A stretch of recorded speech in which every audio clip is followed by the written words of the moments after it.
Vice president CSIR का सम्मान के साथ स्वागत करने का मुझे यह प्रिविलेज मिला है। हम लोगों के लिए यह सम्मान की बात है कि आप दोनों महानुभावों ने अपना महत्वपूर्ण समय निकालकर आज हमारे बीच में और हमारे उत्साहवर्धन के लिए उपस्थित हुए हैं। आप सब लोगों को मालूम होगा, हमारा इतिहास उसका साक्षी है कि हजारों वर्ष पूर्व भागीरथी ने एक तपस्या की कि कैसे हम गंगा को धरती पर लाएं। उसी प्रकार से अपने कार्यों द्वारा और अपने निर्देशित प्रोजेक्टों द्वारा माननीय मुख्य अतिथि जी शेखावत जी, आज के जो हमारे जल शक्ति मंत्री हैं, एक ऐसी परिकल्पना की है कि हम भूजल के बारे में ही न जाने, हम ऐसी नदियों को निकालने की कोशिश करें जो हजारों साल पहले विलुप्त हो गई थीं और आज के युग में वह हमारे लिए एक बहुत ही कारगर साबित हो सकें। इस मौके पर हमें यह बताने की भी बहुत प्रशंसा है कि हम आज की आधुनिक तकनीकी द्वारा, जिसको हम heliborne electromagnetic and magnetic system के नाम से जानते हैं, जिसका हमारा संस्थान काफ़ी दिनों से, वर्षों से इसके बारे में अध्ययन कर चुका है और इसके उपयोग के बारे में हमारे देश के विभिन्न भागों में कार्य करके दिखा चुका है, उसका एक बृहद प्रोग्राम के लिए उद्घाटन करने के लिए आज हम सब लोग उपस्थित हैं। मुझे यह और भी प्रसन्नता बताते हुए हो रही है कि यह कार्य हम लोग जो आज के दिन में हमारे जो CSIR के प्रमुख अध्यक्ष प्रधानमंत्री श्री नरेंद्र मोदी जी कहते हैं कि हम अपने विभागों के साइलों से बाहर आएं और साथ मिलकर बड़ी परियोजनाओं को जो लोकहित में है उसमें कार्य करें, उस तरह के कार्य को हम CSIR, मिनिस्ट्री ऑफ साइंस और टेक्नोलॉजी और जल शक्ति दोनों के साथ मिल करके हम जो है इसको करने के लिए आज प्रयासरत हैं। हमारे महानिदेशक महोदय श्री शेखर मांडे जी, सचिव DSIR और पृथ्वी विज्ञान हमारे साथ जो ऑनलाइन जुड़े हुए हैं, इसके बारे में कुछ और विस्तृत में बताएंगे और यह मेरा सौभाग्य है कि उनका भी हम अभिनंदन करते हैं ऑनलाइन के माध्यम में। आप सब लोगों को यह विदित होगा, यह जान के बहुत प्रसन्नता होगी कि यूनाइटेड नेशन, जो विश्व का एक बहुत बड़ा समुदाय है सारे देशों का, वह अगले साल जो वाटर डे मनाएगा, उसका जो थीम उसने चुनित किया है, ग्राउंड वाटर विजिबल। आज का जो हम लोगों का कार्यक्रम है, यह के रूप में जो एक तरह की जो परिकल्पनाएं हो रही हैं, उन परिकल्पनाओं को अपने देश में अपने लोगों के लिए करने का जो उद्देश्य के माध्यम से आयोजित हुआ है, उसमें हम पुनः आप सब लोगों का, जो लोग यहाँ उपस्थित हैं और जो लोग ऑनलाइन के माध्यम से हमसे जुड़े हुए हैं, उनका पुनः स्वागत करता हूँ। मैं आज आपसे पुनः इस बात का जिक्र करना चाहूँगा कि जो ग्राउंड वाटर है, जो भूजल है, वह हमारे देश में बहुत बड़ा योगदान रखता है। हमारी 16% जो GDP है, वो आज भी एग्रीकल्चर पर निर्भर है और उसकी निर्भरता पानी के ऊपर, वह सरफेस वाटर और ग्राउंड वाटर के ऊपर कितनी है, यह आप सब लोगों को भली भांति जानकारी है। और उस परिप्रेक्ष्य में आज का जो यह कार्यक्रम है और हमारे दो बहुत ही सम्मानित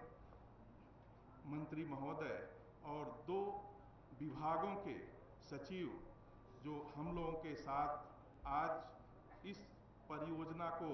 आशीर्वाद देने के लिए, शुभकामनाएं देने के लिए यहाँ पर उपस्थित हुए हैं, हम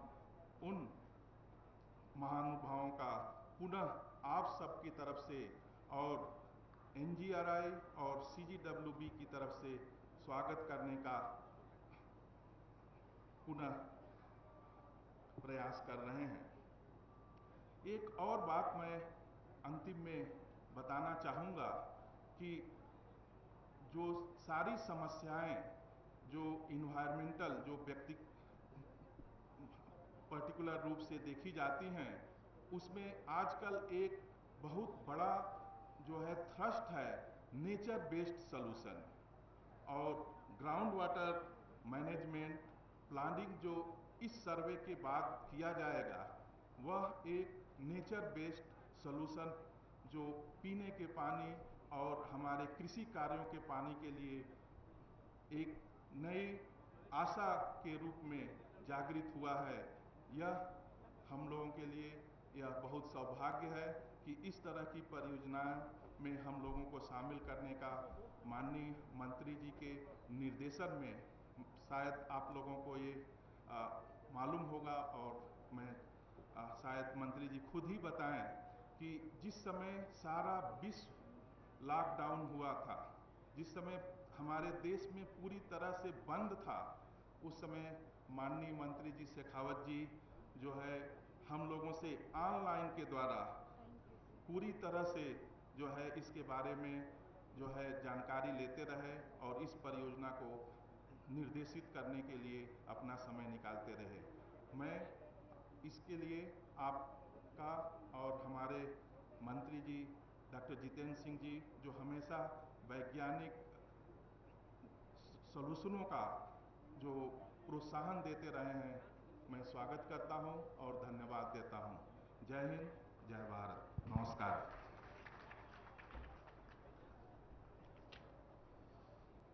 बहुत धन्यवाद डॉक्टर VM तिवारी सर, बहुत अच्छी जानकारी आपने दी। लेकिन इसमें क्या कुछ होने वाला है? हेलीबॉर्ड है क्या? इससे होगा क्या? विस्तृत जानकारी के लिए मैं निवेदन कर रहा हूं डॉक्टर नंद कुमारन P, अध्यक्ष केंद्रीय भूमि जल बोर्ड पधारें और बताएं वो तमाम बातें जिनको जानने के लिए हम सभी उत्सुक हैं। कैलाश जी भंसाली सर पधार चुके हैं, मंच पर पधारें। Kailash ji Bhansali sir.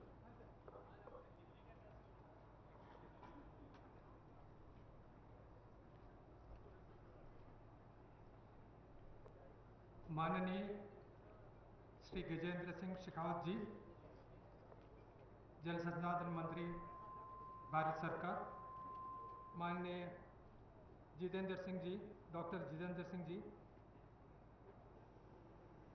State minister PMO science and technology, all other dignitaries on and off the dais, and those who are connected with us in the virtual mode, a very hearty welcome to all of you. As the Honorable Minister has suggested, I have to talk in Hindi. My Hindi may not be very good, but I will still do it, and I ask your forgiveness for whatever mistakes I am likely to commit. केंद्रीय भूमिजल board देश भर में भूजल संसाधन के sustainable management के उद्देश्य से national aquifer mapping and management programme, जो हम NAQUIM बोलते हैं, ये लागू कर रहा है। देश के कुल 25 लाख स्क्वायर किलोमीटर क्षेत्र में करीब 17 लाख स्क्वायर किलोमीटर एरिया अभी तक कवर किया गया है। NAQUIM के तहत जियोलॉजिकल, जियोफिजिकल या कि भूभौतिकी, हाइड्रोजियोलॉजिकल और हाइड्रोकेमिकल अध्ययन सहित एक मल्टीडिसिप्लिनरी दृष्टिकोण का उपयोग किया जा रहा है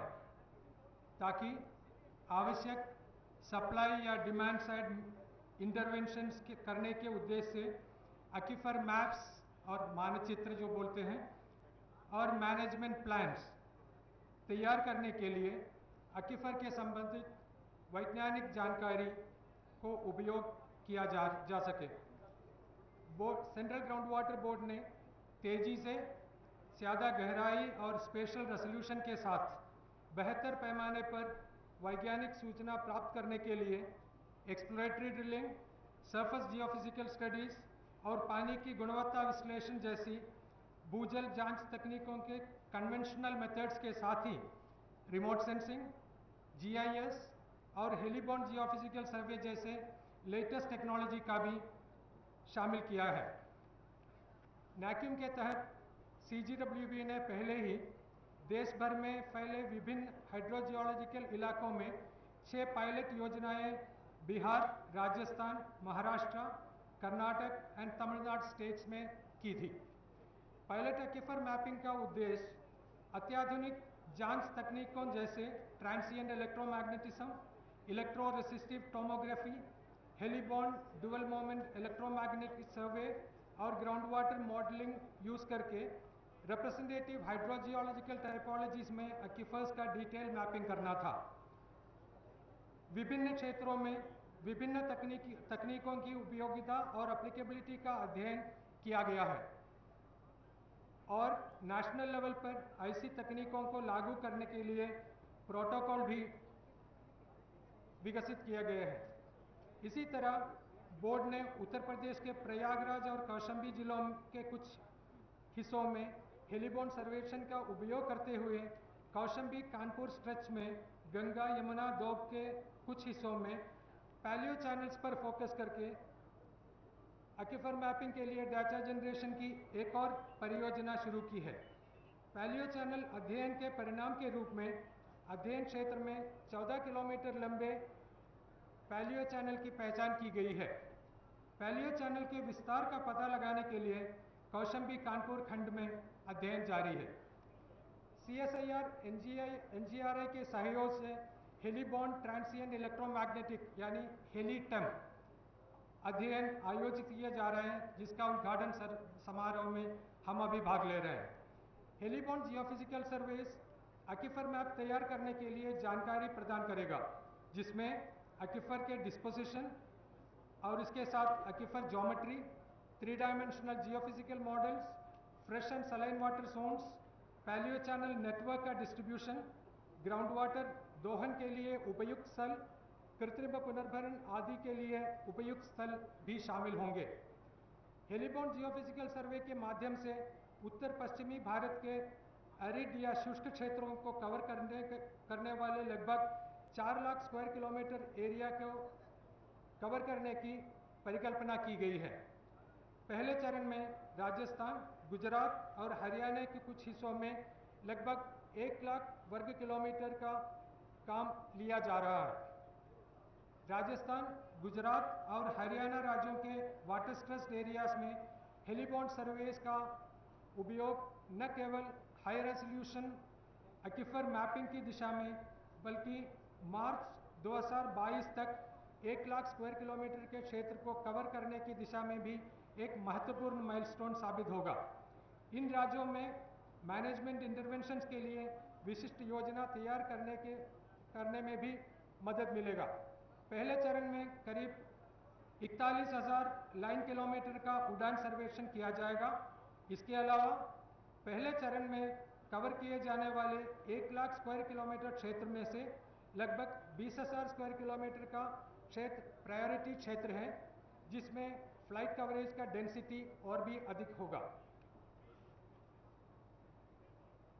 इस कार्यक्रम के प्रमुख परिकल्पित परिणाम या एक्सपेक्टेड आउटकम्स ये होंगे: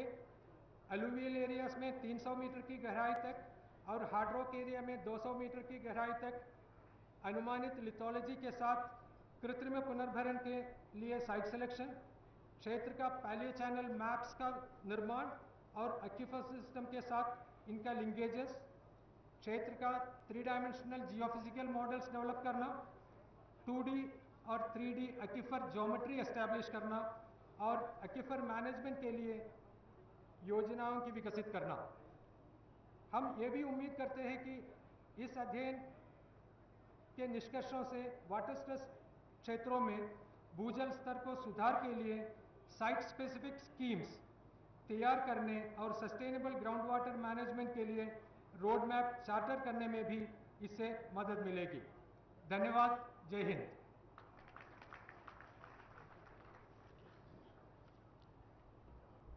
धन्यवाद, बहुत आभार डॉक्टर नंद कुमार पी, अध्यक्ष केंद्रीय भूमि जल बोर्ड। उद्बोधन के लिए निवेदन करना चाहता हूं श्री श्रीराम पैदिरे, सलाहकार माननीय जल शक्ति मंत्री भारत सरकार। माननीय जल शक्ति मंत्री जी श्री गजेंद्र सिंह शेखावत जी, माननीय साइंस एंड टेक्नोलॉजी राज्य मंत्री भारत सरकार डॉक्टर जितेंद्र सिंह जी, मंच पर विराजमान सब महानुभाव और इस सभा में आए हुए सब सम्माननीय अतिथिगण को नमस्कार। जो एनजीआरए अभी ये करना चाहते हैं, डायरेक्टर एनजीआरए ने आपको बताया है, और सेंट्रल ग्राउंड वाटर बोर्ड का चेयरमैन जो इस प्रोग्राम के बारे में आपके सामने रखे हैं। मैं 2-3 बातें आपके सामने रखना चाहता हूँ। जब माननीय मंत्री जी ने जल शक्ति मंत्रालय का कार्यभार संभाला था 2019 में, हम सब जानते हैं उनका कार्यदक्षता और कैसे उनका वर्किंग स्टाइल होता है। जब वो पहले 2-3 महीने सब मंत्रालय का एक्टिविटीज़, प्रोग्राम्स, स्कीम्स का पूरा रिव्यू कर रहा था। सुबह 11-12 बजे शुरू होते थे, रात में 2 बजते थे। माइन्यूट विषय पे एक एक चीज़ का उन्होंने पूरा अंडरस्टैंड किया और उसका कैसे आगे बढ़ाने के हैं उनका सबको मार्गदर्शन किया। जब वो आपने सेंट्रल ग्राउंड वाटर बोर्ड का रिव्यू किया था, पहले चीज़ वो ये बताया था, मार्गदर्शन ये किया था कि सेंट्रल ग्राउंड वाटर बोर्ड अभी तक एक्विफायर मैपिंग करते हैं। एक्विफायर मतलब भूगर्भ जल, उसका मैपिंग करते हैं, उसका हालत हम सबको बताते हैं, उसका वाटर लेवल क्या है, क्वालिटी क्या है, ये सब। आपने ये मार्गदर्शन किया कि अभी से आप केवल लेवल्स का जांच करना और वो रिपोर्ट करना, इसके साथ साथ ग्राउंड वाटर का, भूगर्भ जल का रिचार्ज प्लान भी बनाना, और वो रिचार्ज प्रॉब्लम का सॉल्यूशन भी आप साथ साथ करो। इसके लिए साइंस एंड टेक्नोलॉजी का भरपूर उपयोग करो। उनका मार्गदर्शन ये था। हमने क्या, सेंट्रल ग्राउंड वाटर बोर्ड सब साइंस एंड टेक्नोलॉजीज का जो अभी दुनिया में जिधर भी अच्छा टेक्नोलॉजीज हैं उसका हमने स्टडी किया, और जो एनजीआरआई हमारा देश का प्रीमियर इंस्टीट्यूट है सीएसआईआर का, उसका ये इलेक्ट्रोमैग्नेटिक लूप जो बनता है, अभी हेलीकॉप्टर से वो फ्लाई करते हैं, उसका एक लूप तैयार करते हैं वो, उसका इलेक्ट्रोमैग्नेटिक वेव्स जो होता है वो भूगर्भ में जाते हैं, जाके 500 मीटर तक हमारा भूगर्भ जल का विशेष माइन्यूट डिटेल्स हमारे पास सेंट्रल ग्राउंड वाटर बोर्ड को देते हैं। फिर ये सेंट्रल ग्राउंड वाटर बोर्ड उस डेटा का उपयोग करते हुए उसका जियो फिजिकल इन्वेस्टिगेशन जो काम होता है, वो डेटा वो उनके साथ लेके वो फिर वो मैपिंग करके पूरा हमारा खेती करने वाले जो हमारा फार्मर्स होता है और जो आम आदमी घर बनाना चाहता है और इंडस्ट्रीज बनाना चाहता है, उनका क्षेत्र में भूगर्भ का कैसे होगा, वो 3 डायमेंशनल पिक्चर्स जो आम आदमी को, ये जियोलॉजी, जियोफिजिक्स, जियोमॉर्फोलॉजी, ये सब साइंटिस्ट जानते हैं, मगर जो आम आदमी को चाहेंगे वो क्या है, 3 डायमेंशनल पिक्चर्स के साथ साथ आपका भूगर्भ का लेवल क्या है, क्वालिटी क्या है, कैसे हम उसका उपयोग करें। तो माननीय मंत्री जी का ये आदेश था कि ये जो स्टडीज आप करना चाहते हैं, हम करना चाहते हैं मंत्रालय, उसका कैसे लोगों के पास लेके जाने का है। इसके लिए जो आईटी सिस्टम बनना चाहते हैं, ये जो ऑटोमेटिक गैजेट सेंसर्स होता है, उसका डेटा आप यूजर के लिए कैसे प्रेजेंट करना चाहते हैं, इसके लिए आपने हमको मार्गदर्शन किया। मंत्रालय ने एक state of the art IT system बना रहे हैं। इसमें ये सब दुनिया भर में इतना आईटी टेक्नोलॉजी का, साइंस का जो डेवलपमेंट हुआ है, मैं अमेरिका में भी काम किया था और मैं ये बताना चाहता हूँ, अमेरिका में, ऑस्ट्रेलिया में जो टेक्नोलॉजीज उपलब्ध हैं वो बिट्स एंड पीसेस एक एक थोड़ा थोड़ा जगहों पे उन्होंने ऐसा कार्यक्रम किया है। अभी इस कार्यक्रम के अंतर्गत पहले चरण में ये 4 लाख स्क्वायर किलोमीटर हमारा arid zones of Rajasthan, Gujarat, Punjab, Haryana में होगा और पूरे देश में 25 लाख स्क्वायर किलोमीटर्स का माननीय मंत्री जी ने आदेश दिया है कि पूरा देश में ये जांच करके माइन्यूट डिटेल्स हमारा भूगर्भ जल का सब लोगों के सामने लेके आए और उसका रिचार्ज प्लान बना दे। ये दुनिया में, हमारे देश में पहली बार दुनिया में हम करने वाला है। और इसके साथ साथ माननीय मंत्री जी ने ये भी बताया हम सबको कि ये जो टेक्नोलॉजी का उपलब्ध होना चाहिए, हमारा मंत्रालय का रिवर बेसिन मैनेजमेंट है, सरफेस वाटर बॉडीज हैं, वेटलैंड्स हैं, मेजर मीडियम इरिगेशन प्रोजेक्ट्स हैं, वाटर सिक्योरिटी प्लान्स हैं, ड्रॉट मैनेजमेंट है, फ्लड मैनेजमेंट है, पोल्यूशन एंड क्वालिटी मैनेजमेंट है, विलेज वाटर बजटिंग करने का है, रेनफॉल पैटर्न स्टडी करने का है, रिवर मॉनिटरिंग करने का है, नदियों को जोड़ने का है, क्रॉप प्लानिंग करने का है। इन सब चीज़ों को अभी जल जीवन मिशन के अंतर्गत आपने हर घर में नल से जल देना कार्यक्रम शुरू किया है, आप सब जानते हैं। इसके लिए स्मार्ट वाटर ग्रिड मैनेजमेंट कैसे हो, तो इन सब चीज़ों के लिए जो भरपूर टेक्नोलॉजीज का उपयोग हमारा मंत्रालय आपके मार्गदर्शन में कर रहे हैं, शुरू किया है, हम सब आगे बढ़ रहे हैं। और आने वाले 5-10 साल में ये जो कार्यक्रम हमने लिया है, ऑलरेडी ले चुके हैं और लेने वाला है, इन सब से देश का वाटर मैनेजमेंट का तकदीर ही बदल जाएगा। हम सब कृतज्ञतापूर्व हैं हमारे मंत्री जी को, इतना माइन्यूट पे आप हम सबको मार्गदर्शन दे रहे हैं, देश के भलाई के लिए बहुत आगे बढ़ने वाला है हम पानी के क्षेत्र में। लास्टली मैं ये बताना चाहता हूँ कि ये जो कार्यक्रम है NGRI और सेंट्रल ग्राउंड वाटर बोर्ड, अभी 6 महीने में हमको पहले चरण का जो पायलट एरियाज का डेटा भी देने वाला है, उसका प्लान्स भी देने वाला है। तो माननीय मंत्री जी का जो आदेश के अनुसार आने वाले 1.5 साल में, 2 साल में ये 4 lakh square kilometres, I hope NGRI and central ground water board meet the timeline, because ये टाइमलाइन भी बहुत महत्वपूर्ण होता है। जब ये काम करते हैं समय के हिसाब से करना वो बहुत होता है, और मंत्री जी का सब कभी भी वो यही पे ध्यान देते हैं कि टाइम के हिसाब से आप काम करो। मैं ये होप करता हूँ कि central ground water board NGRI ये काम हम कर को दे देंगे और हम सबको मिलने के लिए मौका मिला। धन्यवाद, नमस्कार।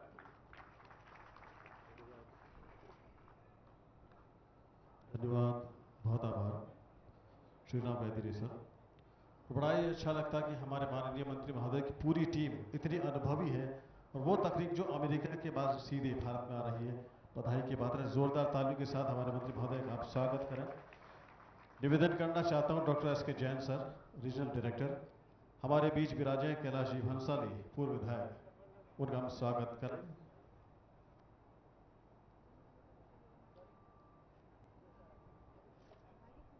Professor Shekhar C. Monday sir, महानिदेशक CSIR एवं सचिव DSIR तथा MOES भारत सरकार, अब हमें संबोधित ऑनलाइन करेंगे, ऑनलाइन संबोधित कर रहे हैं professor Shekhar C. Monday. Please उन्हें आप ऑनलाइन जोड़ें। जी,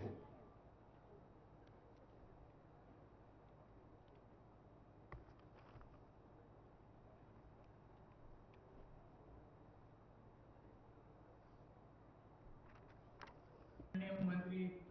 जल शक्ति मंत्रालय श्री गजेंद्र सिंह शेखावत जी, आदरणीय राज्य मंत्री स्वतंत्र प्रभार विज्ञान प्रौद्योगिकी एवं पृथ्वी विज्ञान मंत्रालय डॉक्टर जितेंद्र सिंह जी, मंच पर आसीन सभी महानुभाव, यहाँ उपस्थित सभी मित्रगण, आज मुझे बहुत खुशी है इस प्रोग्राम में शामिल होकर, लेकिन मैं आप सब लोगों से क्षमा चाहूँगा कि मैं आज स्वयं उनकी ओर से वहाँ उपस्थित नहीं रह पाया हूँ, लेकिन फिर भी यह एक बहुत ही बड़ा कार्यक्रम जिसका जिसका आरंभ आज हम यहाँ पर कर रहे हैं, तो इसमें CSIR और CSR NGRI की जो भूमिका रही है, इसलिए मैं अपने आप को बहुत गौरवशाली महसूस करता हूँ। मैं आप सब लोगों को ये बताना चाहूँगा कि कुछ महीने पहले हम लोगों ने जब आदरणीय मंत्री जल शक्ति श्री गजेंद्र सिंह शेखावत जी के सामने में एक प्रस्तुति की थी, जिसमें हमने ऐसी तकनीक दिखाई थी CSIR में जो तैयार है, जहाँ से हम भूतल के नीचे में जो पानी है और जिसका जिक्र किया गया था एक्वीफर्स है, उनको हम नाप सकते हैं। तो उसके तुरंत पश्चात उसी 2 क्षणों के चंद क्षणों के बाद आदरणीय मंत्री ने ये कहा कि क्यों ना हम इसे बड़े स्तर पर राजस्थान में, गुजरात में और हरियाणा में इस तकनीक को यूज करके, इसका इस्तेमाल करके भूतल के नीचे के पानी का पूरा अच्छी तरह से अध्ययन करें। इससे सभी लोगों को, मुख्यतः किसानों को बहुत बड़ा फायदा होगा।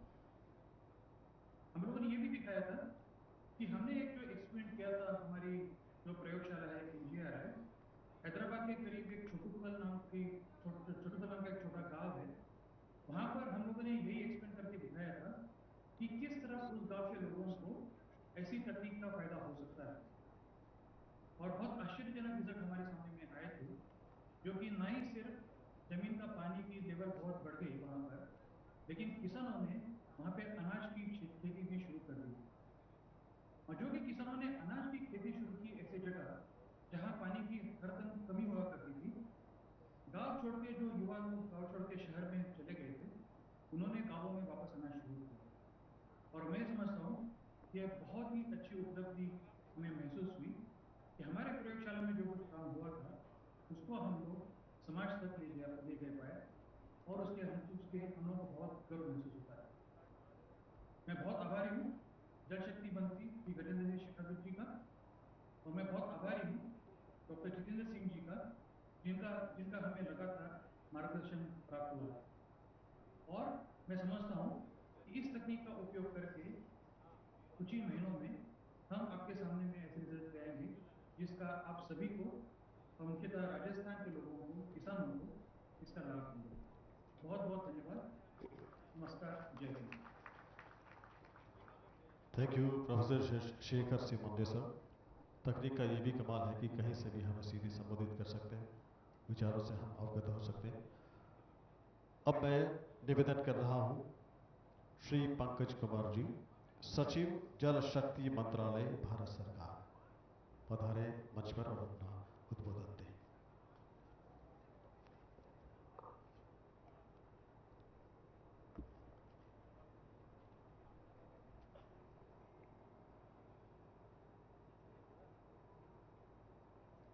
माननीय श्री गजेंद्र सिंह शेखावत,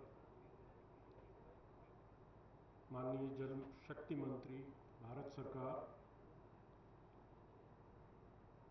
डॉक्टर जितेंद्र सिंह जी, माननीय राज्य मंत्री विज्ञान एवं प्रौद्योगिकी, माननीय सांसद राज्यसभा श्री राजेंद्र गहलोत,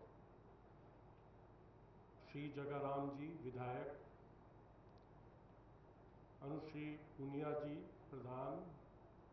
हमीर सिंह जी विधायक, श्रीमती सूर्यकांता व्यास विधायक,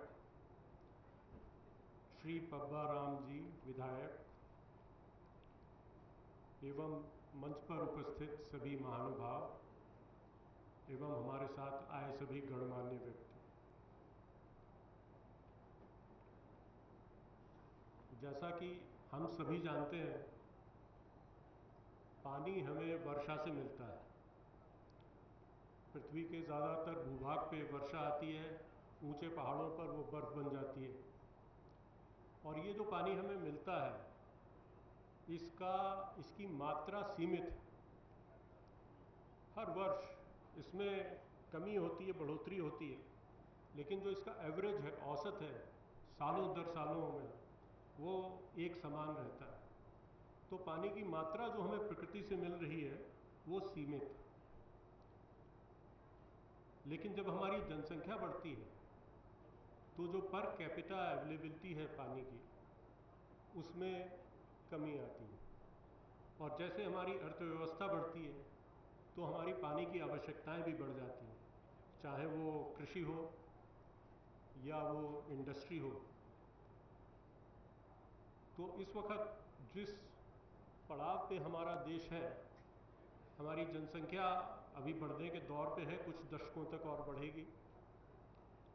और हमारी इकोनॉमी में बहुत बड़े बड़े लक्ष्य हैं हमारे सामने जिनको हमें प्राप्त करना है। जैसा कि माननीय प्रधानमंत्री जी भी कहते हैं, पानी का प्रबंधन इस रूप में होना चाहिए, इस तरीके से होना चाहिए कि वो विकास के कार्य में बाधा न बन पाए। ये चुनौती हमारे जल शक्ति मंत्रालय के सामने है। कुछ राज्यों में जहाँ वर्षा कम होती है और पानी का यूज़ अधिक है, उन राज्यों में जो कि हमारे देश में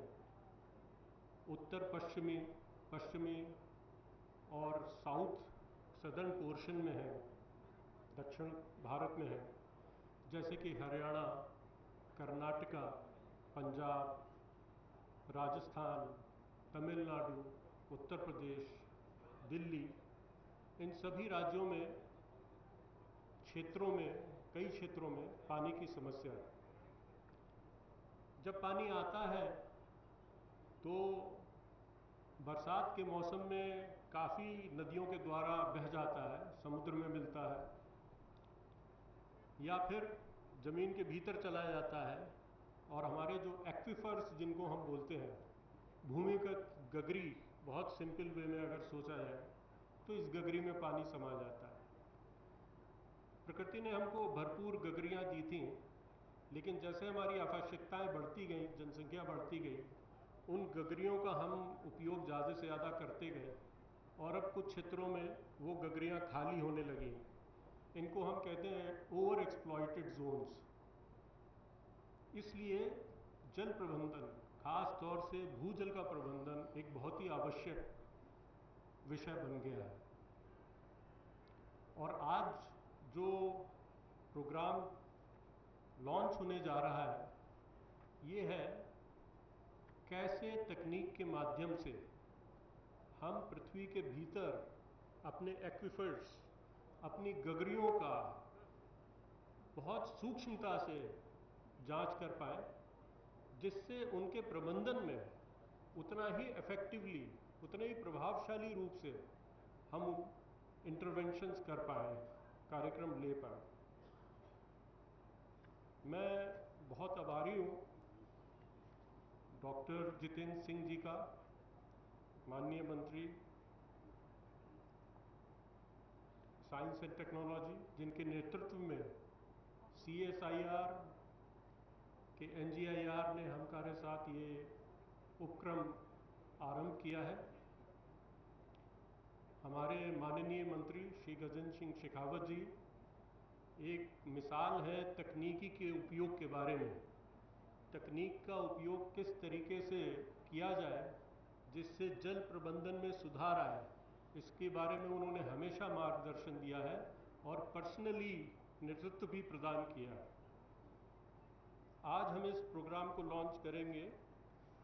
और हमारा इससे एक्सपेक्टेशन है कि जो इससे हमें सूक्ष्म जानकारी प्राप्त होगी, उससे हम अपने भूगर्भ में जल प्रबंधन बेहतर रूप से कर पाएंगे। ये जो हमारे सामने परिणाम आएंगे, इनको हमें अपने प्रोग्राम से जोड़ना होगा। 7 राज्यों में अटल भूजल योजना चल रही है। 2019 से जल शक्ति अभियान माननीय प्रधानमंत्री जी के आह्वान पे शुरू किया गया था।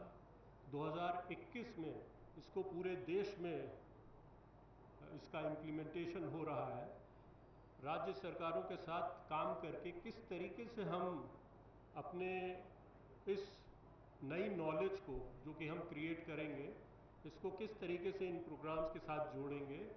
जिससे डिस्ट्रिक्ट, ब्लॉक और विलेज लेवल पे जो पानी की प्लानिंग है हमारी, जो साइंटिफिक प्लान बनेगा, उसमें किस तरीके से विभिन्न प्रोग्रामों के ज़रिए, मनरेगा और दूसरे प्रोग्रामों के ज़रिए जो हम स्ट्रक्चर्स बनाते हैं, कैसे उन्हें एक्यूरेटली बनाकर जल संचयन ज़्यादा से ज़्यादा कर सकते हैं, ये इसका प्रमुख ध्येय रहेगा। इन्हीं शब्दों के साथ मैं अपनी बात समाप्त करता हूँ। धन्यवाद।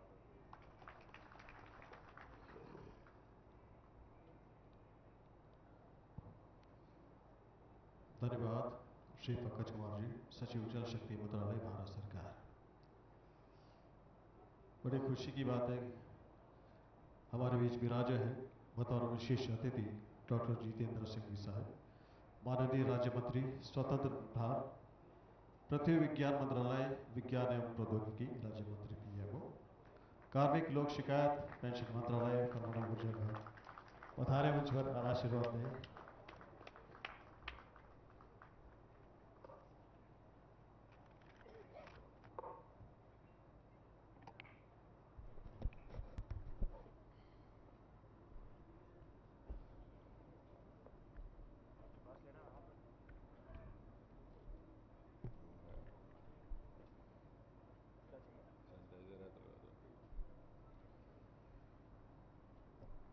हमारे बीच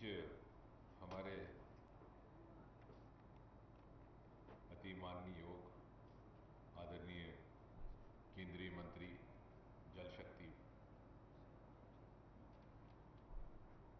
शक्ति विभाग माननीय गजेंद्र सिंह शेखावत जी, राज्यसभा में हमारे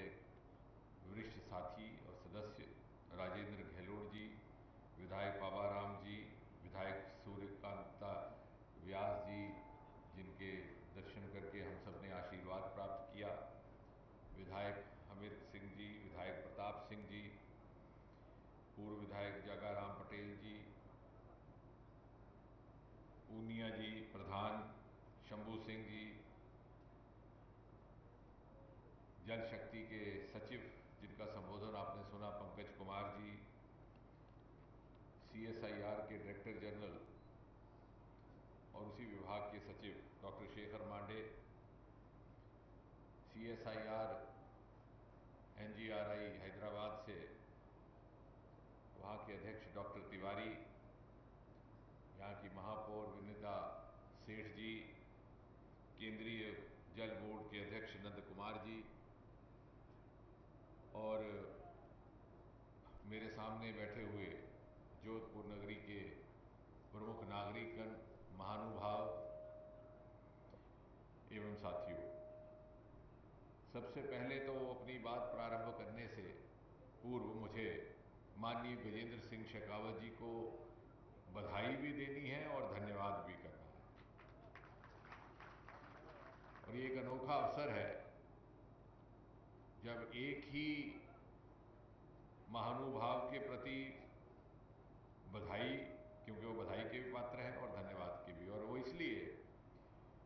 कि ये जो कार्यक्रम आज हो रहा है इसके माध्यम से एक नए ढंग का तकनीकी प्रयोग भारतवर्ष में लाने का काम होगा। और मुझे गर्व है इस बात का कि ये जियो सर्वे के माध्यम से जो वाटर रिसोर्सेज की खोज करना और पानी का प्रबंधन करना, जिसे अभी कह रहे थे कि भूतल के नीचे छिपी हुई गगरियों को ढूंढना, जो राजस्थान के कल्चर से जुड़ी हुई हैं, उसका देशव्यापी अखिल भारतीय स्तर पर कार्य आज कहीं प्रारंभ होने जा रहा है, तो जोधपुर की वीर धरती से। और इसलिए इसके बधाई के पात्र आप सबके लोकप्रिय नेता, यहाँ के प्रतिनिधि गजेंद्र सिंह शेखावत जी। धन्यवाद इसलिए करना है कि ये मूलतः उन्हीं का विचार था कि इस प्रकार का यहाँ कार्यक्रम हो, जहाँ पर ये प्रयोग प्रारंभ किया जाना चाहिए या किया जा रहा है, उसी स्थान पर हम सब एकत्रित होकर के औपचारिक तौर पर इस कार्यक्रम को निभाएं। और मुझे आमंत्रित करके इस शुभ कार्य में भागीदार बनने के लिए उन्होंने अवसर दिया, इसके लिए धन्यवाद। मैं जब से जोधपुर की धरती पर पैर रखा, आज प्रातः बार बार ये दृश्य देखने को मिले, जिस प्रकार का स्नेह और जिस प्रकार का उत्साह आपके मन में हमारे साथी, हमारे मित्र, हमारे भाई गजेंद्र जी के लिए है। लेकिन एक बात जो शायद आपके ध्यान में नहीं, वो मैं ये भी डाल दूं कि स्वतंत्र भारत का जब इतिहास लिखा जाएगा तो जाने अनजाने में गजेंद्र सिंह जी का नाम उसमें दर्ज हो गया। और वो इसलिए क्योंकि विज्ञान के विद्यार्थी होने के नाते बिना तर्क बात नहीं करूंगा, इसलिए कि भारत में सर्वप्रथम जल शक्ति मंत्री गजेंद्र सिंह शेखावत, जैसे सर्वप्रथम गृह मंत्री सरदार पटेल, उसी प्रकार सर्वप्रथम जल शक्ति मंत्री गजेंद्र सिंह शेखावत। और इसका श्रेय माननीय प्रधानमंत्री श्री नरेंद्र मोदी जी की दूरंदेशी, दूरदृष्टि, उनकी कल्पना क्षमता को भी जाता है कि जब दूसरी बार उन्होंने प्रधानमंत्री के रूप में शपथ ली तो उन्होंने ये निर्णय लिया कि जल शक्ति के महत्व को देखते हुए और भारत में जो अपार उसके साधन और रिसोर्सेज मौजूद हैं, उसको ध्यान में रखते हुए, उसको मद्देनजर रखते हुए एक डेडिकेटेड मिनिस्ट्री, एक अलग से जल शक्ति मंत्रालय हो और विशेष तौर पर उसके लिए चयन किया हमारे क्षमतावान, निष्ठावान, परिश्रमी मंत्री गजेंद्र सिंह शेखावत का।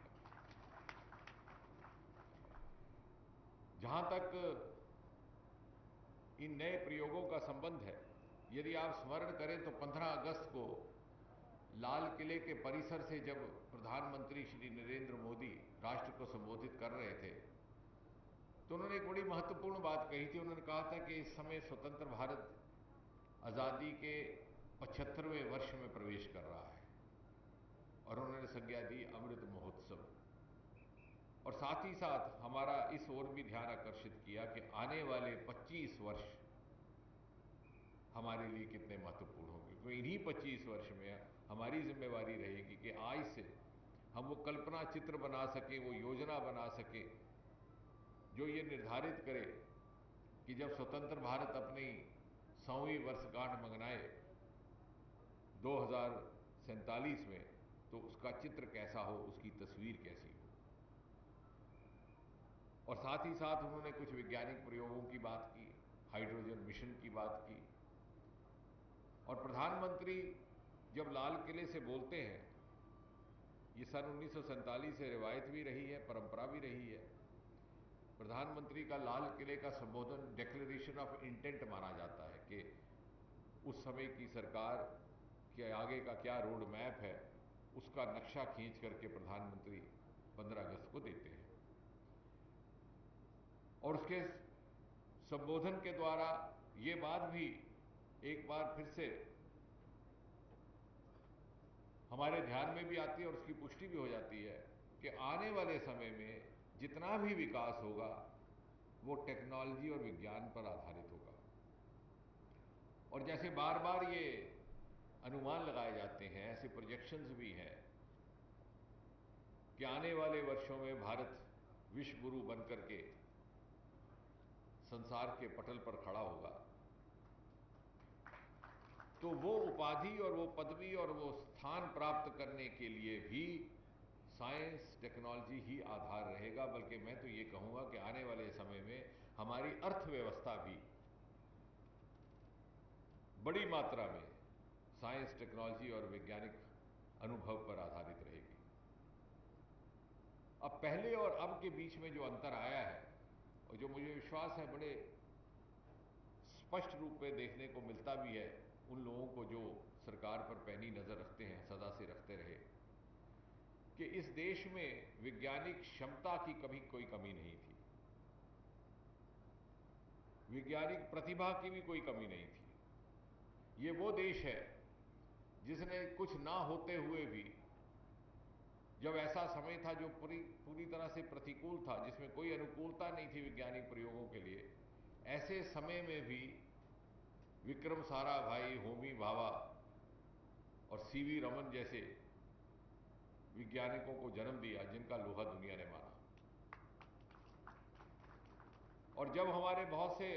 वैज्ञानिक कार्यक्रम प्रारंभ हुए, उदाहरण के तौर पर हमारा अंतरिक्ष का कार्यक्रम जब 1950 के अंत में या 60 की दशक में प्रारंभ हुआ, तो ऐसा समय था कि जब रूस और अमेरिका पहले से ही चांद की धरती पर मानव उतारने की तैयारी कर रहे थे और अभी हम श्री गणेश कर रहे थे।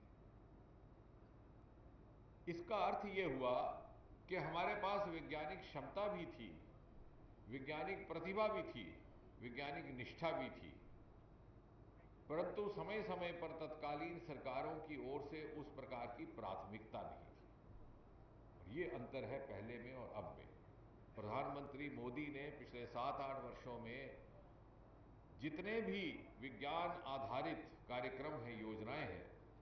उनको प्राथमिकता भी दी, उनको आर्थिक सहायता भी दी, उनको हर प्रकार का सहयोग भी दिया। दूसरे शब्दों में इंटेंट और विल पावर, इन दोनों चीज़ों की कमी थी। और जब तक राजनीतिक नेतृत्व की ओर से प्राथमिकता ना मिले तो जितना भी प्रयास किया जाए वो पर्याप्त परिणाम हासिल करने में असफल रहता है। और इसलिए मैं समझता हूं कि इससे बेहतर और कोई अनुकूल समय हमारे पास नहीं था। एक के बाद एक ही ऐसे प्रयोग हो रहे हैं। अब जहां तक आज के इस कार्यक्रम का संबंध है, अभी हाल ही में पिछले मास में हमने एक नया क्रम किया। जितने भी 7-8 विभाग हैं विज्ञान से संबंधित या 7-8 मंत्रालय हैं भारत सरकार में, उनके प्रतिनिधियों और वैज्ञानिकों का बैठना हुआ प्रत्येक मंत्रालय के साथ, ताकि उनको समझाया जा सके कि कहां कहां वैज्ञानिक तकनीक का उपयोग किया जा सकता है। क्योंकि वैज्ञानिक तकनीक हमारे पास है लेकिन उसकी जानकारी नहीं है, और उसके लिए कोई बहुत ज़्यादा पढ़ाई लिखाई की आवश्यकता नहीं रहती, क्योंकि वो उसका स्टेक होल्डर आम नागरिक है। आज घर घर में टेक्नोलॉजी प्रवेश कर चुकी है, कोने कोने में। आप दूर दराज के गांव में जाइए, कहीं इस देश में कोई ऐसा व्यक्ति मिल जाएगा जो बिल्कुल पढ़ा लिखा नहीं होगा, लेकिन आप अपना स्मार्टफोन उसे दीजिए, वो आपको सिखाएगा कि व्हाट्सएप कैसे करना है, फोटो खींचकर कैसे भेजना है, जो आप नहीं कर सकते। तो ये डिजिटल लिटरेसी और डिजिटल एप्लीकेशन का युग, इसका उपयोग करने की दिशा हमें प्रधानमंत्री ने दिखाई, और इसी के तहत प्रत्येक क्षेत्र में इस प्रकार के प्रयास किए जा रहे हैं। अब जल शक्ति मंत्रालय की ही दृष्टि से, इससे पहले के आज के इस प्रयोग की बात तो हो चुकी मेरे से पूर्व वक्ताओं के द्वारा, हमने एक और प्रयोग प्रारंभ किया है जो माननीय गजेंद्र सिंह जी के ध्यान में कुछ दिन पहले मैंने लाया भी, कि वेस्ट को रिप्रोड्यूस करना या वेस्ट टू वेल्थ के प्रयोग में जो गंदा पानी है उसको भी साफ कर सकते हैं। और हमने दिल्ली में एक सोसाइटी की बिल्डिंग में वो प्लांट भी लगाया, जितना पानी शौचालयों से निकलता है उसको फिर से रीट्रीटमेंट दे करके इस्तेमाल के काबिल बनाना। तो उस समय मुझे बताया गया कि शायद जल मंत्रालय इजराइल की कोई टेक्नोलॉजी की खोज कर रहा था, लेकिन मैंने उनके ध्यान में लाया कि हमारे पास ये टेक्नोलॉजी पहले से ही उपलब्ध है और मात्र 2 करोड़ का वो प्लांट है। और जैसे अभी पंकज कुमार जी ने बताया और उससे पहले जल बोर्ड के अध्यक्ष ने, कि ये कुछ ऐसी टेक्नोलॉजीज हैं जो शायद विश्व के दूसरे देशों में अभी उपयोग में नहीं आई। उसका अर्थ ये नहीं है कि उनमें इतनी समझ नहीं है, क्योंकि हमारा देश बहुमुखी है। यहाँ हर प्रकार की ज़रूरतें हैं, हर प्रकार के लोग हैं, हर प्रकार का क्षेत्र है, कहीं पहाड़, कहीं नाले, कहीं रेगिस्तान, कहीं समुद्र,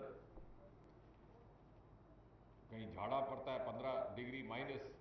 कहीं 50 डिग्री प्लस। तो भिन्न भिन्न प्रकार की आवश्यकताएं हैं हमारे नागरिक की, और वहाँ पर ये एप्लीकेशंस काम आती हैं जो शायद यूरोप के देशों के लिए लागू ना होता हो, जहाँ पे होमोजेनस एक सूत्र में बंधी हुई छोटी सी सोसाइटी, छोटा सा समाज रहता है। और इसलिए ये जो आधुनिक हमारी एप्लीकेशंस हैं, इनका जितना उपयोग और इनकी जितनी सार्थकता भारतीय परिवेश में है, उतनी कहीं और नहीं। अब जहां तक जल का संबंध है, जैसे मैंने कहा कि प्रधानमंत्री की सोच थी, उन्हें लगा कि आने वाले समय में जल की संकट भी होगा, लोगों को जल की दिक्कत भी आएगी, पानी के लिए लोग संघर्ष भी करेंगे, धरना प्रदर्शन तो हो ही रहे हैं, पहले ही देख रहे हैं, आगे चल के हो सकता है युद्ध भी हो जाए। अनहोनी बात होगी, मैं राजस्थान की धरती पर कह रहा हूं, जहां बड़े बड़े विषयों को लेकर के युद्ध होते रहे, तो यदि आज हमने उस प्रकार की योजना ना बनाई तो हो सकता है इसी धरती पर पानी को लेकर के युद्ध हो जाए। तो क्या हम चाहेंगे कि इस प्रकार की संभावना बने? और जबकि ऐसे समय कि जब हमारे पास उसके लिए विकल्प मौजूद हैं, उपलब्ध हैं। लेकिन विडंबना ये थी कि हमारे बहुत से ऐसे क्षेत्र, जैसे आपने सुना होगा मेघालय में एक छोटा सा स्थान है चिरापुंजी, विश्व भर में उसका नाम केवल इसलिए जाना जाता है कि सबसे अधिक बरखा वहां होती है, बारिश वहां होती है। लेकिन बरसात के मौसम में जब इतनी ज्यादा बारिश होती है तो घर में लोगों के नलों में पानी के लिए पानी साफ नहीं होता। तो इतनी ज्यादा बारिश हुई कि बाढ़ भी आ जाती है, भूमि भी धुल जाती है, खेत भी खराब हो जाते हैं, पानी की नालियों में वो पब्लिक हेल्थ की जो पीएचई की पाइपें हैं उसके अंदर वो मट्टी भी घुस जाती है। तो वो जैसे कहते हैं कि water water everywhere not a drop to drink, हर जगह बारिश हो रही है लेकिन पीने का पानी नहीं। ऐसा क्यों है? ऐसा इसलिए कि हमने कभी उस प्रकार से वैज्ञानिक ढंग से सोचा नहीं। आज वहां पर भी वाटर हार्वेस्टिंग का प्लांट लगा दिया गया है और बड़े सफलता से वो अपना काम कर रहा है। इसी तरह से हमारे पास ये जो जियो मैपिंग की टेक्निक है, वो जमाना जाता रहा कि आप खुदाई करते रहें ढूंढने के लिए कि पानी कहाँ है। एक जगह खोदा नहीं मिला, फिर और गहरे चले जाओ, नहीं तो और गहरे चले जाओ, फिर और गहरे चले जाओ, और इतना गहरे चले जाओ कि लगता है भाई इसमें ही दब जाएंगे, और फिर उसको भरने की उतनी मेहनत, फिर वहां नहीं मिला तो किसी और जगह चले गए। आज हमारे पास ऐसी तकनीक मौजूद है, हेलीकॉप्टर ऊपर से चल रहा है, चित्र खींच रहा है, आप एयर कंडीशन कमरे में बैठ करके स्क्रीन पर तस्वीर देख रहे हैं और साफ दिखता है। 500 मीटर नीचे तक जहां जहां जल के स्रोत है उसकी ये शिनाख्त करता है, आपको चित्र देता है, उसका कितना क्षेत्रफल है, कितने एरिया में वो फैला हुआ है, पूरी जानकारी देता है। और उतना ही नहीं, 3 डायमेंशनल इमेज, जो कि मानो ऐसा लगे कि सामने बैठ करके आप देख रहे हैं। जैसे आजकल आधुनिक 3D इमेजेस प्रारंभ हुई हैं, जिसमें आगे पीछे ऊंचाई गहराई लंबाई सब हर चीज का अनुमान हो जाता है और बहुत प्रिसाइज, और कीमत भी कम लगती है, क्योंकि जो हमारे पुराने तरीके से उनसे मैन पावर भी लगती थी और मेहनत भी। और ये काम सबसे पहले राजस्थान, गुजरात, हरियाणा, पंजाब प्रदेशों में प्रारंभ किया गया है। और जैसा मैंने कहा कि इसका प्रारंभ और ये आज का कार्यक्रम केवल इस heli survey of water resources की लॉन्चिंग का नहीं है, this is in fact all India launching from Jodhpur.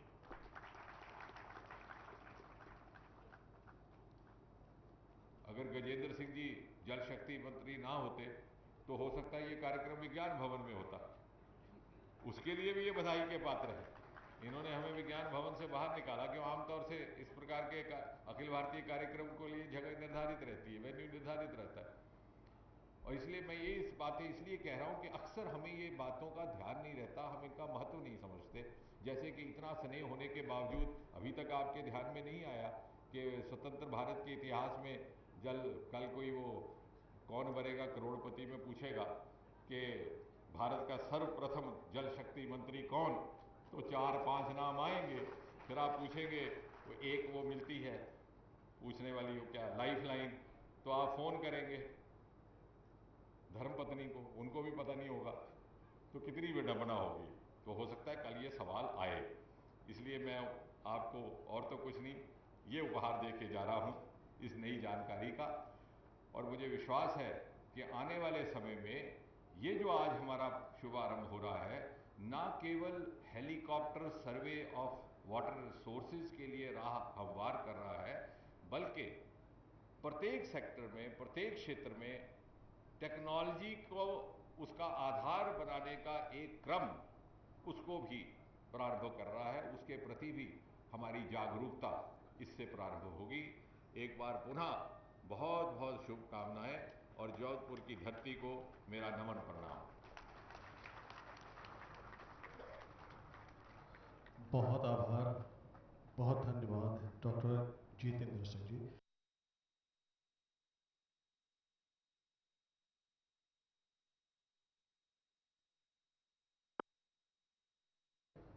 जो भारत को चलाती है, हाईली क्वालिफाइड, पढ़ी लिखी, सोचे नहीं सब कुछ। देश का भविष्य उज्जवल लगता है कि आने वाले समय में भारत फिर से एक बार सोने की चिड़िया बनने वाली है। मैं निवेदन कर रहा हूं माननीय जल शक्ति मंत्री भारत सरकार, आपकी जोरदार तालियों के सहारे श्री गजेंद्र सिंह जी शेखावत सर पधारे मंच पर।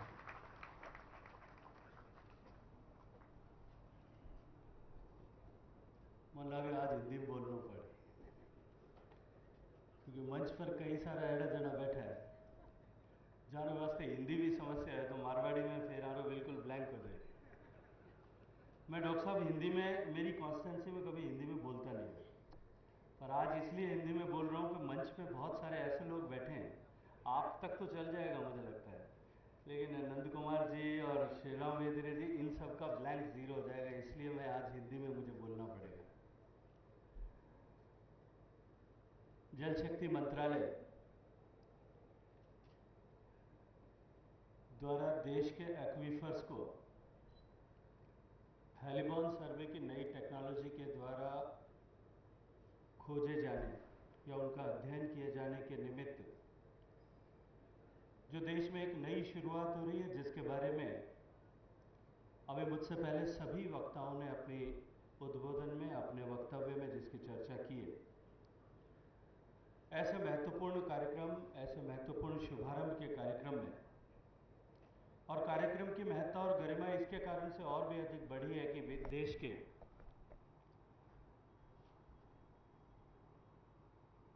विज्ञान मंत्रालय के साथ सहयोग लेकर के, जैसा अभी आदरणीय डॉक्टर जितेंद्र सिंह जी ने कहा कि माननीय प्रधानमंत्री जी कहते हैं कि हमें विज्ञान का उपयोग सामान्य मानवीय के जीवन में परिवर्तन लाने के लिए, सहूलियत लाने के लिए किस तरह से किया जाए, इस दृष्टि से हो रहे इस कार्यक्रम में मंच पर आसीन भारतीय जनता पार्टी के वरिष्ठ नेता, जम्मू एंड कश्मीर के सांसद, एजुकेशन से डॉक्टर और भारत सरकार के साइंस एंड टेक्नोलॉजी के साथ साथ में अनेक जिम्मेदार मंत्रालयों का, महत्वपूर्ण मंत्रालयों की जिम्मेदारी संभालने वाले, जब मैं 2014 में आप सबने आशीर्वाद देकर के मुझे भेजा था, तब से आज तक जिन्होंने मेरे मार्गदर्शक के रूप में काम किया है, मेरे मेंटर के रूप में काम किया, आदरणीय डॉक्टर जितेंद्र सिंह साहब, मंच पर आसीन हम सब के अपने भारतीय जनता पार्टी के वरिष्ठ नेता, राजस्थान सरकार के पूर्व मंत्री और वर्तमान में संसद में हम सब के साथी राज्यसभा के सांसद आदरणीय राजेंद्र गहलोत साहब, मंच पर आसीन हम सब की जीजी, मैं अभी आदरणीय डॉक्टर साहब से परिचय कराते हुए कह रहा था कि इनकी चौथी पीढ़ी आ गई है, लेकिन प्रमोशन अभी जीजी है, दादी से परदादी भी बन गई, लेकिन अभी जीजी का पदवी छोड़ने के लिए तैयार नहीं। आदरणीय सूर्यकांता जी, मंच पर आसीन फलौदी के वरिष्ठ विधायक आदरणीय पापाराम जी, हम सब के बीच में इस कार्यक्रम को गरिमा प्रदान करने के लिए मेहमान के रूप में पधारे बाड़मेर जिले की वीर भूमि शिवाना, जिसका जोधपुर के साथ में बहुत गहरा संबंध है। औरंगजेब के ज़माने में जब जोधपुर पर पूरे मारवाड़ साम्राज्य पर जब औरंगजेब का कब्जा हो गया तो तब वीर दुर्गादास ने जिस क्षेत्र में 22 साल तक रह करके इस मारवाड़ की स्वतंत्रता का युद्ध किया, उस पवित्र और पूजित वीर धरती के विधायक आदरणीय अमीर सिंह जी भैल, हम सब के बीच में उपस्थित जोधपुर लोकसभा का ही एक हिस्सा पोखरण और जैसलमेर के जिला प्रमुख आदरणीय प्रताप सिंह साहब, मंच पर विराजमान हम सब के प्रिय, हम सब के अपने राजस्थान सरकार के पूर्व मंत्री, पूर्व विधायक आदरणीय जोगाराम जी, राजस्थान सरकार के पूर्व कैबिनेट मिनिस्टर आदरणीय शंभू सिंह साहब, मंच पर विराजमान मेरी छोटी बहन, और दूसरी बात, जैसा अभी आदरणीय डॉक्टर साहब ने मेरे लिए कहा कि इतिहास के पन्नों में मेरा नाम शायद लिखा जाएगा, इस जोधपुर के लोगों के आशीर्वाद से, इस जोधपुर के लोगों की शुभकामनाओं से, कि मुझे भारत में पहले जल शक्ति मंत्री के नाते काम करने का अवसर मिला है। ऐसा ही इतिहास में नाम आदरणीय अनुश्री पुनिया जी का भी लिखा जाएगा कि जब कैरू की पंचायत समिति पहली बार बनी, उसके प्रधान के रूप में इन्हें काम करने का अवसर मिला, दूसरी बार प्रधान के रूप में इन्होंने शपथ लिए। मंच पर विराजमान भारत सरकार में मेरे मंत्रालय के सचिव, नागालैंड के पूर्व मुख्य सचिव, और इसके अतिरिक्त भी भारत सरकार में अनेक जिम्मेदार पदों पर काम कर चुके आदरणीय पंकज कुमार जी, मेरे विभाग के जॉइंट सेक्रेटरी श्री सुबोध यादव जी, मंच पर आसीन हम सब के लिए परिचित, व्यक्तिगत रूप से शायद नाम से आप परिचित नहीं होंगे, लेकिन जो काम इन्होंने 5 साल तक लगातार राजस्थान में किया था, और जिस काम के कारण से राजस्थान की छवि पूरे देश में नहीं दुनिया में परिवर्तित हुई। राजस्थान जो भूगर्भ का जल जो सिमटता जा रहा था, वो ट्रेंड रिवर्स हो सका पिछली सरकार में। मुख्यमंत्री जल स्वावलंबन योजना, उस योजना के सूत्रधार, उस योजना के प्रणेता, उस योजना को सिरे से लेकर के अंजाम तक पहुंचाने वाले मेरे विभाग में वर्तमान में मेरे सलाहकार के रूप में काम करने वाले आदरणीय श्रीराम वेदरे जी, सेंट्रल ग्राउंड वाटर बोर्ड के निदेशक, मैंने हालांकि इनको दुविधा में डाल दिया था कि इनको हिंदी नहीं आती है ठीक से, फिर भी इन्होंने हिंदी में, मैंने कहा था परीक्षा है, पर मुझे लगता है कि इन्होंने मेरिट से परीक्षा पास कर ली। श्री नंद कुमार जी, मंच पर आसीन इस कार्यक्रम में के पीछे जो वैज्ञानिक संस्थान काम कर रहा है, नेशनल जियोफिजिकल रिसर्च इंस्टीट्यूट, उसके निदेशक आदरणीय तिवारी साहब, मंच पर आसीन हम सब के वरिष्ठ नेता पूर्व विधायक आदरणीय कैलाश बंसाली जी, और जोधपुर शहर में जिनकी मेजबानी में ये काम हो रहा है, और मैंने जानबूझ करके अंत में उनका नाम लिया, हम सब की मेजबान शहर की मेयर आदरणीय श्री वनीता सेठ जी, कार्यक्रम में उपस्थित भारतीय जनता पार्टी के वरिष्ठ पदाधिकारी आदरणीय के विश्नोई साहब, मेरे छोटे भाई आदरणीय अतुल बंसाली जी, आदरणीय ओम जी, इस कार्यक्रम में उपस्थित भारतीय जनता पार्टी के देहात जिले के अध्यक्ष आदरणीय जगराम जी, हम सब के वरिष्ठ नेता आदरणीय अमिता जी, कार्यक्रम में उपस्थित जिनसे प्रत्यक्ष रूप से जिनका पानी से नाता है, central red zone research institute काजरी के निदेशक आदरणीय यादव साहब, किसान मोर्चा के राष्ट्रीय मंत्री आदरणीय शैलाराम जी सारण साहब, युवा मोर्चा के अध्यक्ष आदरणीय अरविंद जी, भाई गौरव, पूर्व जिला प्रमुख जोधपुर आदरणीय श्री पूनाराम जी, मंच पर आसीन भारतीय जनता पार्टी के महामंत्री श्री महेंद्र जी, आदरणीय नरेश जी, आदरणीय वकील साहब, कार्यक्रम को गरिमा प्रदान करने के लिए पधारे हुए राजस्थान सरकार में special secretary science and technology आदरणीय उर्मिला राजौरिया जी, जोधपुर कमिश्नरेट के डिविजनल कमिश्नर साहब, जोधपुर के जिला कलेक्टर आदरणीय इंद्रजीत सिंह जी, इस कार्यक्रम में उपस्थित शहर के नंबर 2 मेरे उप महापौर श्री किशन लड्डा जी, कार्यक्रम में उपस्थित भारतीय जनता पार्टी परिवार के सभी सदस्यगण, सभी जनप्रतिनिधिगण और दूर दराज गांव से भी आए हुए सारे पंचायत राज के प्रतिनिधिगण, मेरे पत्रकार मित्रों, मैं आप सबका स्वागत करता हूं, आप सबका अभिनंदन करता हूं। और मैं पूरे जोधपुर की तरफ से, जोधपुर लोकसभा क्षेत्र के लोगों की तरफ से आदरणीय डॉक्टर जितेंद्र सिंह साहब का भी स्वागत करता हूं, बहुत सारा अभिनंदन करता हूं कि मेरे छोटे से आग्रह पर आज उन्होंने इस गरिमामय कार्यक्रम, जैसा उन्होंने कहा कि ऐसे सामान्यतः ऐसे कार्यक्रम विज्ञान भवन में आयोजित होते हैं जो फिक्स्ड वेन्यू है इस सब कार्यक्रम का, उस परंपरा को तोड़ करके, और मैं मानता हूं कि माननीय नरेंद्र मोदी जी का नेतृत्व जो है वो हमें परंपराओं को तोड़ना और परंपराओं को निभाना दोनों एक साथ सिखाता है। ऐसी नई परंपरा की शुरुआत करते हुए आज जो ये कार्यक्रम यहाँ आयोजित हुआ, कोविड के गाइडलाइन के कारण से कुछ मजबूरियाँ थी, कलेक्टर साहब ने 200 ही लोगों की परमिशन दी थी और इनकी भी मजबूरी थी कि 200 के ज़्यादा परमिशन की गाइडलाइन अभी भारत सरकार और राजस्थान सरकार ने दी नहीं है, लेकिन फिर भी इस कार्यक्रम को आज हमने यहाँ से आयोजित किया। आप सब उपस्थित हुए और आप सब की उपस्थिति में ऐसा प्रेरणादायक उद्बोधन आदरणीय डॉक्टर जितेंद्र सिंह जी का हमें सुनने को मिला। मैं एक बार फिर जोधपुर और इस मारवाड़ के लोगों की तरफ से आपका स्वागत करता हूँ, आपका अभिनंदन करता हूँ। हम सब जानते हैं, मैं बहुत सारे विषयों को, बहुत सारे टेक्नोलॉजिकल बातों को रिपीट नहीं करना चाहता। आदरणीय तिवारी साहब ने,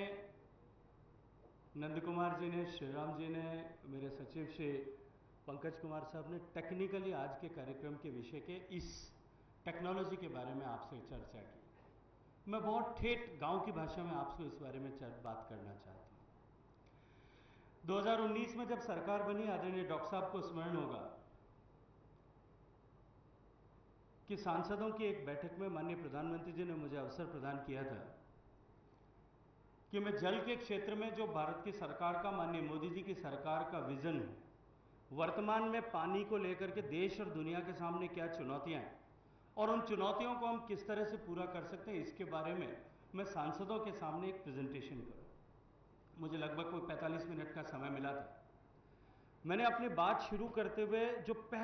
जहां से बात शुरू करते हुए पहला सेंटेंस बोला था वो एक प्रश्न था। मैंने अपने सारे सांसद साथियों से पूछा कि क्या आप मुझे बताएंगे कि देश में सबसे बड़ा रिजर्वायर कौन सा है जहां सबसे ज्यादा पानी एकत्रित होता है। हर एक सांसद ने बहुत सारे लोगों से अपने जवाब दिए और सब लोगों ने कमोबेश अपने अपने अध्ययन के आधार पर या अपने अनुभव के आधार पर बात की। दक्षिण भारत के लोगों ने अपने क्षेत्र के साथ जो है वाटर रिजर्वायर की बात की, कोई नागार्जुन सागर की बात कर रहा था, कोई श्रीशैलम की बात कर रहा था। उड़ीसा के लोगों ने अपने क्षेत्र के बांध की बात की, उत्तर प्रदेश उत्तराखंड के लोगों ने टिहरी के बांध की बात की, गुजरात के लोग सरदार सरोवर के बांध की बात कर रहे थे, पंजाब और हरियाणा के लोगों ने भाखड़ा नागल बांध की बात की। मैंने उनसे कहा कि देश का सबसे बड़ा रिजर्वायर जो है वो हमारी मदर अर्थ है, हमारी धरती माता है, और हमारे देश में पानी की जो कुल आवश्यकता है उस आवश्यकता का 65% हिस्सा जो है वो हमें जमीन के से मिलता है, भूगर्भ के जल से मिलता है। ट्यूबवेल टेक्नोलॉजी आने के बाद में जो आज हरित क्रांति का विस्तार हुआ है, जिसके लिए अगर हम हरित क्रांति की बात करते हैं, पंजाब की छवि हमारे सामने आती है, हरियाणा की छवि हमारे सामने आती है, जो नहरों का विस्तृत नेटवर्क बना, सिंचाई के साधन बने, उसकी छवि हमारे सामने उभरती है। एग्रीकल्चर सेक्टर में काम करने वाले यादव साहब जैसे वैज्ञानिकों ने जो काम किया, उसके कारण भी शायद हम ये मानते हैं कि आज जो है ये परिस्थिति बनी है कि ऐसा देश जो दुनिया भर से खाद्यान्न मांग करके लाता था, जहाजों में भर करके गेहूं आयात किया जाता था, जहाजों में भर भर के दाल आयात की जाती थी, वो आज दुनिया के 10 बड़े एग्रीकल्चर एक्सपोर्टिंग नेशंस में खड़ा हुआ है। हमने वहां से लेकर के ये यात्रा आज इस मुकाम तक पहुंचा जो है पार किए, और जब इस यात्रा को पूरी किया, उसके अनुक्रम में हम आज जब इस मुकाम पर पहुंचे कि हम दुनिया के सबसे बड़े गेहूं चावल उगाने वाले देश बने, दुनिया के सबसे ज्यादा दाल उत्पादक देश बने, दुनिया के सबसे ज्यादा शुगर उत्पादक देश बने, गन्ने के उत्पादन करने वाले देश बने, दुनिया के सबसे ज्यादा कॉटन उत्पादन करने वाले देश बने, दुनिया के सबसे ज्यादा मिलेट उत्पादन करने वाले देश बने, दुनिया के सबसे ज्यादा दूध उत्पादन करने वाले देश बने, दुनिया के दूसरे सबसे बड़े फ्रूट्स एंड वेजिटेबल्स उगाने वाले देश बने। ये यात्रा हमने प्रारंभ की तब पूरी की तब हम सब लोगों के जहन में ये बात आती है कि ये जो सिंचाई के साधन बढ़े उसके कारण से हम इस मुकाम पर पहुंचे। लेकिन मित्रों यहां हम चूक करते हैं, हमारा टोटल इरिगेशन कवरेज जो बढ़ा है उसका 85% ग्राउंड वाटर डिपेंडेंट है, जमीन के पानी पर निर्भर। और जब मैं पश्चिम राजस्थान में खड़े होकर के ये बात करता हूं तब उसकी महत्ता को हम और भी ज्यादा गहराई से समझते हैं, अनुभव करते हैं। लगातार जिस तरह से हम जमीन में से पानी निकालते, आज हमारा देश दुनिया में सबसे ज्यादा जमीन में से पानी निकालने वाला देश है। दुनिया भर में जितना पानी जमीन में से निकाला जाता है उसका 25% अकेले हम भारत में निकालते हैं। हमारे पीछे जो इस श्रृंखला में दूसरे नंबर पर अमेरिका और चीन है, वो दोनों मिलकर के जितना पानी निकालते हैं उसका 1.5 गुना पानी हम अकेले निकालते हैं। और उसके कारण से हमारे भूगर्भ के जल स्रोत लगातार सिमटते और सिकुड़ते जा रहे हैं, लगातार उनमें कमी आ रही है, लगातार पानी उसके नीचे गिरता जा रहा है। और हम सब गांव के लोग इस बात को जो है, वैज्ञानिकों की आवश्यकता नहीं है, किसी तरह की स्टडी की आवश्यकता नहीं है, हर साल एक डांगड़ो नीचे डालना पड़े, 20 फुट नीचे पाइप डालना पड़े कि नहीं डालना पड़े। आज ये परिस्थिति है कि हमारे जल स्तर, भूगर्भ का जल स्तर लगातार गिरता जाए और ये हम सब लोगों के लिए भविष्य, एक अंधकारमय भविष्य जो है वो हम ऐसी चिंता हम सब लोगों के सामने खड़ी करते हैं। और माननीय मोदी जी के नेतृत्व में इस भूगर्भ के जल के पुनर्भरण को प्राथमिकता देकर के काम करना, इस लक्ष्य के साथ में जल शक्ति मंत्रालय लगातार काम कर रहा है। मित्रों, जब मुझे आप सबके आशीर्वाद से दूसरी बार चुनकर जाने का अवसर मिला और माननीय प्रधानमंत्री जी ने, जैसा अभी डॉक्टर साहब ने कहा कि बहुत सारे ऐसे मंत्रालय जहां जल के विषय पर अलग अलग दृष्टिकोण से अलग अलग अंग उपांग की चर्चा होती थी, वाटर सेक्टर के अलग अलग विषयों पर जहां चर्चा होती थी, उन सबको एकीकृत करके लगभग 8-9 डिपार्टमेंट्स, डिविजन्स और मिनिस्ट्रीज को एकीकृत करके जब एक मंत्रालय बनाया और मैंने जब शुरुआत में अपना काम वहां प्रारंभ किया था, तब मैंने सेंट्रल ग्राउंड वाटर बोर्ड जो वर्षों से जमीन में पानी की खोज के लिए काम कर रहा है, इनका मैंडेट है जमीन में पानी को खोजना, मैंने इनसे कहा था कि अब जमीन में पानी खोज हमने बहुत लिया, अब जमीन में हम पानी वापस कैसे भर सकते हैं, इसके ऊपर हमको प्राथमिकता से काम करना है। प्राइमरी मैंडेट और हमारा यह होना चाहिए कि हम जमीन में पानी वापस कैसे भर सकते हैं। हम सब ने देखा, आप में से बहुत सारे लोग ऐसे हैं जिन्होंने मुख्यमंत्री जल स्वावलंबन अभियान में बहुत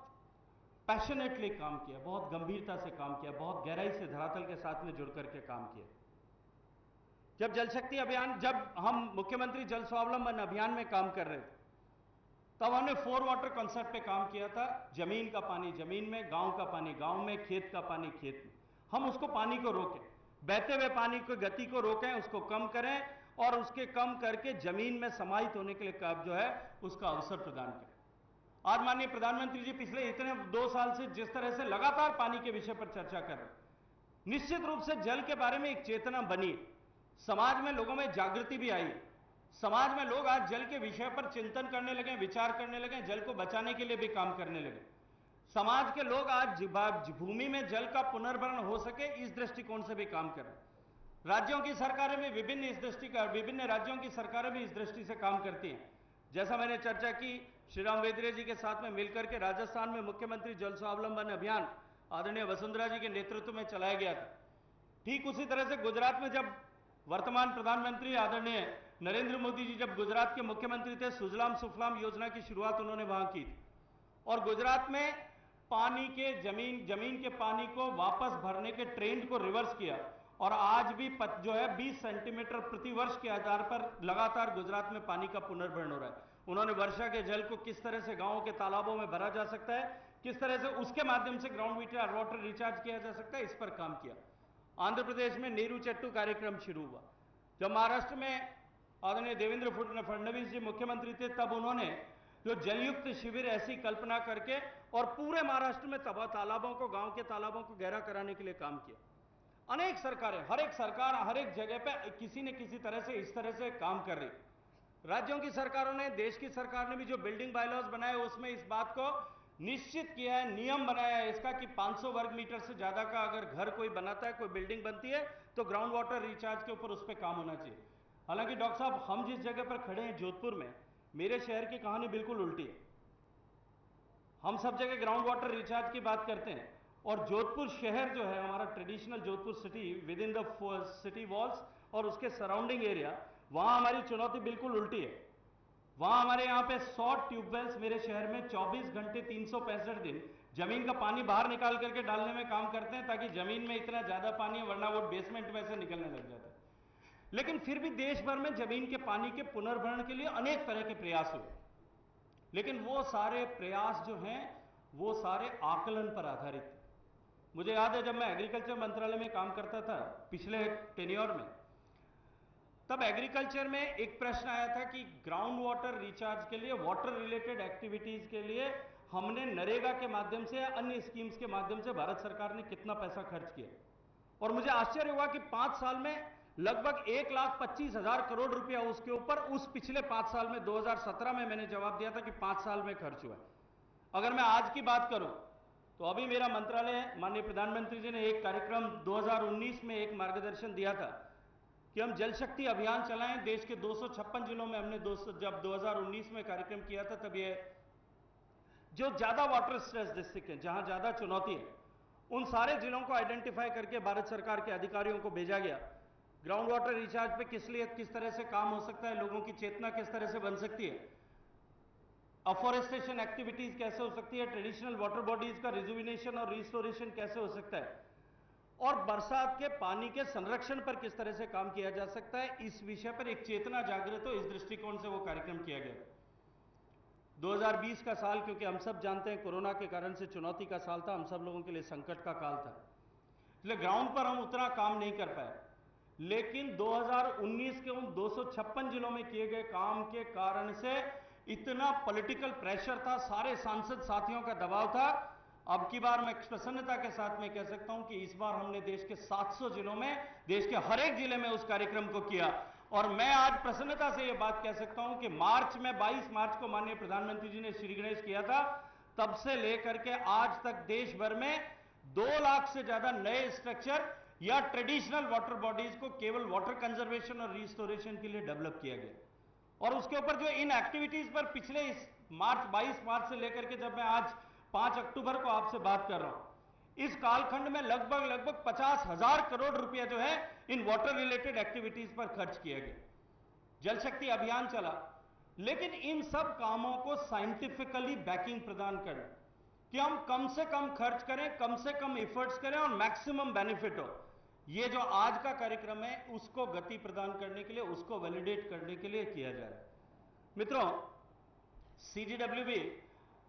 पिछले लगभग 50-60 साल से जमीन के पानी और एक्विफर्स की जांच करती है। पुरानी सिस्टम ये था, अपने गांव में तो पुराना सिस्टम हो तो पानी देके न जानो तो नारियल फेरता है, बोबजी नारियल लेर जाता, वो नारियल फेरता, जब नारियल घूमन लग जाता उठे पानी होतो कि नहीं होता। बाद में ये सीजीडब्ल्यूबी वाले रिमोट सेंसिंग से, लक्ष्मण जी हाथ खड़ो करें, आरे भी फेरियड नारियल, सीजीडब्ल्यूजी वाले रिमोट सेंसिंग से जो सीस्मिक वेव्स को नीचे छोड़ करके उससे एक्विफर्स की जांच करते थे। साथ साथ में ट्यूबवेल्स खोद करके उसको वैलिडेट करते थे, अलग अलग क्षेत्र में ट्यूबवेल खोद करके उसकी जांच की योजना बनाते थे। वैसे मैं खुशी के साथ में ये कह सकता हूं कि देश का लगभग पूरे हिस्से का इस तरह से एक्विफर मैपिंग हुआ।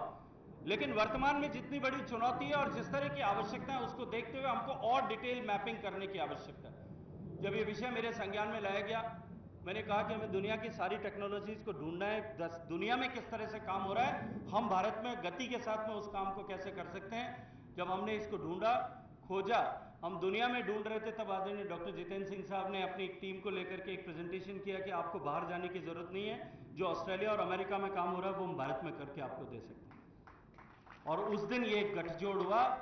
और हमने उस दिन ये तय किया कि हम जमीन के पानी की, जमीन के एक्विफर्स का सर्वे जो है हेलीबॉर्न टेक्नोलॉजी के माध्यम से करेंगे। ये जो हेलीकॉप्टर आप देख रहे हो इसके नीचे एक कैमरे लगे होंगे और ये हेलीकॉप्टर ग्रिड के फॉर्मेशन में उड़ान भरेगा। एक बार जब उड़ान भरेगा तो एक सर्टेन एरिया ऊपर से देख करके लगभग 10-15 किलोमीटर के एरिया, उसके अंदर 500 मीटर तक की गहराई में जमीन के अंदर किस तरह की स्थिति है उस सब का सर्वे एक बार में हो जाएगा। आपके घर के अंदर क्या स्थिति है उसका सर्वे भी हो जाएगा, मुझे पता लग जाएगा। उसके साथ साथ में जमीन के ऊपर जो स्थितियां हैं उसका भी एक मैपिंग, कंप्लीट मैपिंग एक बार हो जाएगा और वो हमें इस तरह की शक्ति प्रदान करेगा कि जमीन के अंदर कहां फ्रैक्चर्स अवेलेबल हैं, कहां एक्विफर्स हैं, किस तरह से उस जगह तक पानी को सुविधा के साथ में पहुंचाया जा सकता है। हम तालाब खोद दें और नीचे रायलाइट की शीट, जैसे जोधपुर शहर में अगर रायलाइट की शीट होगी तो पानी नीचे जाएगा नहीं, वो हमने एकत्रित पानी किया, उसका कोई उपयोग नहीं होगा, वो आपको बंद करके वापस उड़ जाएगा। इसलिए जमीन के अंदर पानी कैसे जा सकता है, कहां किस तरह का स्ट्रक्चर बनाने की आवश्यकता है। वाटरशेड पर पिछले 10 वर्षों में 20 वर्षों में देश भर में लाखों करोड़ रुपए खर्च हुआ है, लेकिन उनकी प्रोडक्टिविटी नहीं। हम केवल काम करने के लिए काम न करें, हम केवल आंकड़ों के लिए काम न करें, हम केवल धन खर्च करने के लिए काम न करें, हम के लाभ प्राप्त करने के लिए काम करें, हम इंपैक्ट लाने के लिए काम करें। माननीय प्रधानमंत्री जी ने ये विधा हम सबको सिखाई है। लगातार इस बात पर चर्चा करते हैं कि आपने योजना बनाई, योजना को फोकस तरीके से इंप्लीमेंट भी किया, इंप्लीमेंट करके आपने उसको 100% लास्ट माइल तक सैचुरेट भी किया, लेकिन उसका समाज जीवन पर इंपैक्ट क्या हुआ, समाज के अंतिम पंक्ति में खड़े हुए लोग को उसका लाभ क्या हुआ, इसका आकलन भी साथ करना चाहिए। और मैं ये कह सकता हूं कि उसका आकलन यदि करना है तो हमको इस तरह की नई साइंटिफिक टेक्नोलॉजीज के साथ में काम करना पड़ेगा। आज लूनी में मुझे प्रसन्नता है कि उस समय मुख्यमंत्री जल स्वावलंबन अभियान में हमने जिस तरह से काम किया, देश में जितने ब्लॉक्स हैं हमने सब ब्लॉक्स को डिफाइन कर रखा है। ये सेफ ब्लॉक है, ये ओवर एक्सप्लॉइटेड ब्लॉक है, ये क्रिटिकली एक्सप्लॉइटेड ब्लॉक है। और जो ओसीएस कैटेगरी है हमारी, उस कैटेगरी में देश में केवल उंगली पे गिनने लायक ब्लॉक्स ऐसे थे जिनमें ट्रेंड रिवर्स हुआ और जो एलिवेट हुए, उनमें से हमारा लूनी भी एक मुख्यमंत्री जल स्वावलंबन अभियान के समय में हुआ था। और मैं ये बात आज बहुत जिम्मेदारी के साथ में और गर्व के साथ में कह सकता हूं कि राजस्थान में जब मुख्यमंत्री जल स्वावलंबन अभियान हमने किया था,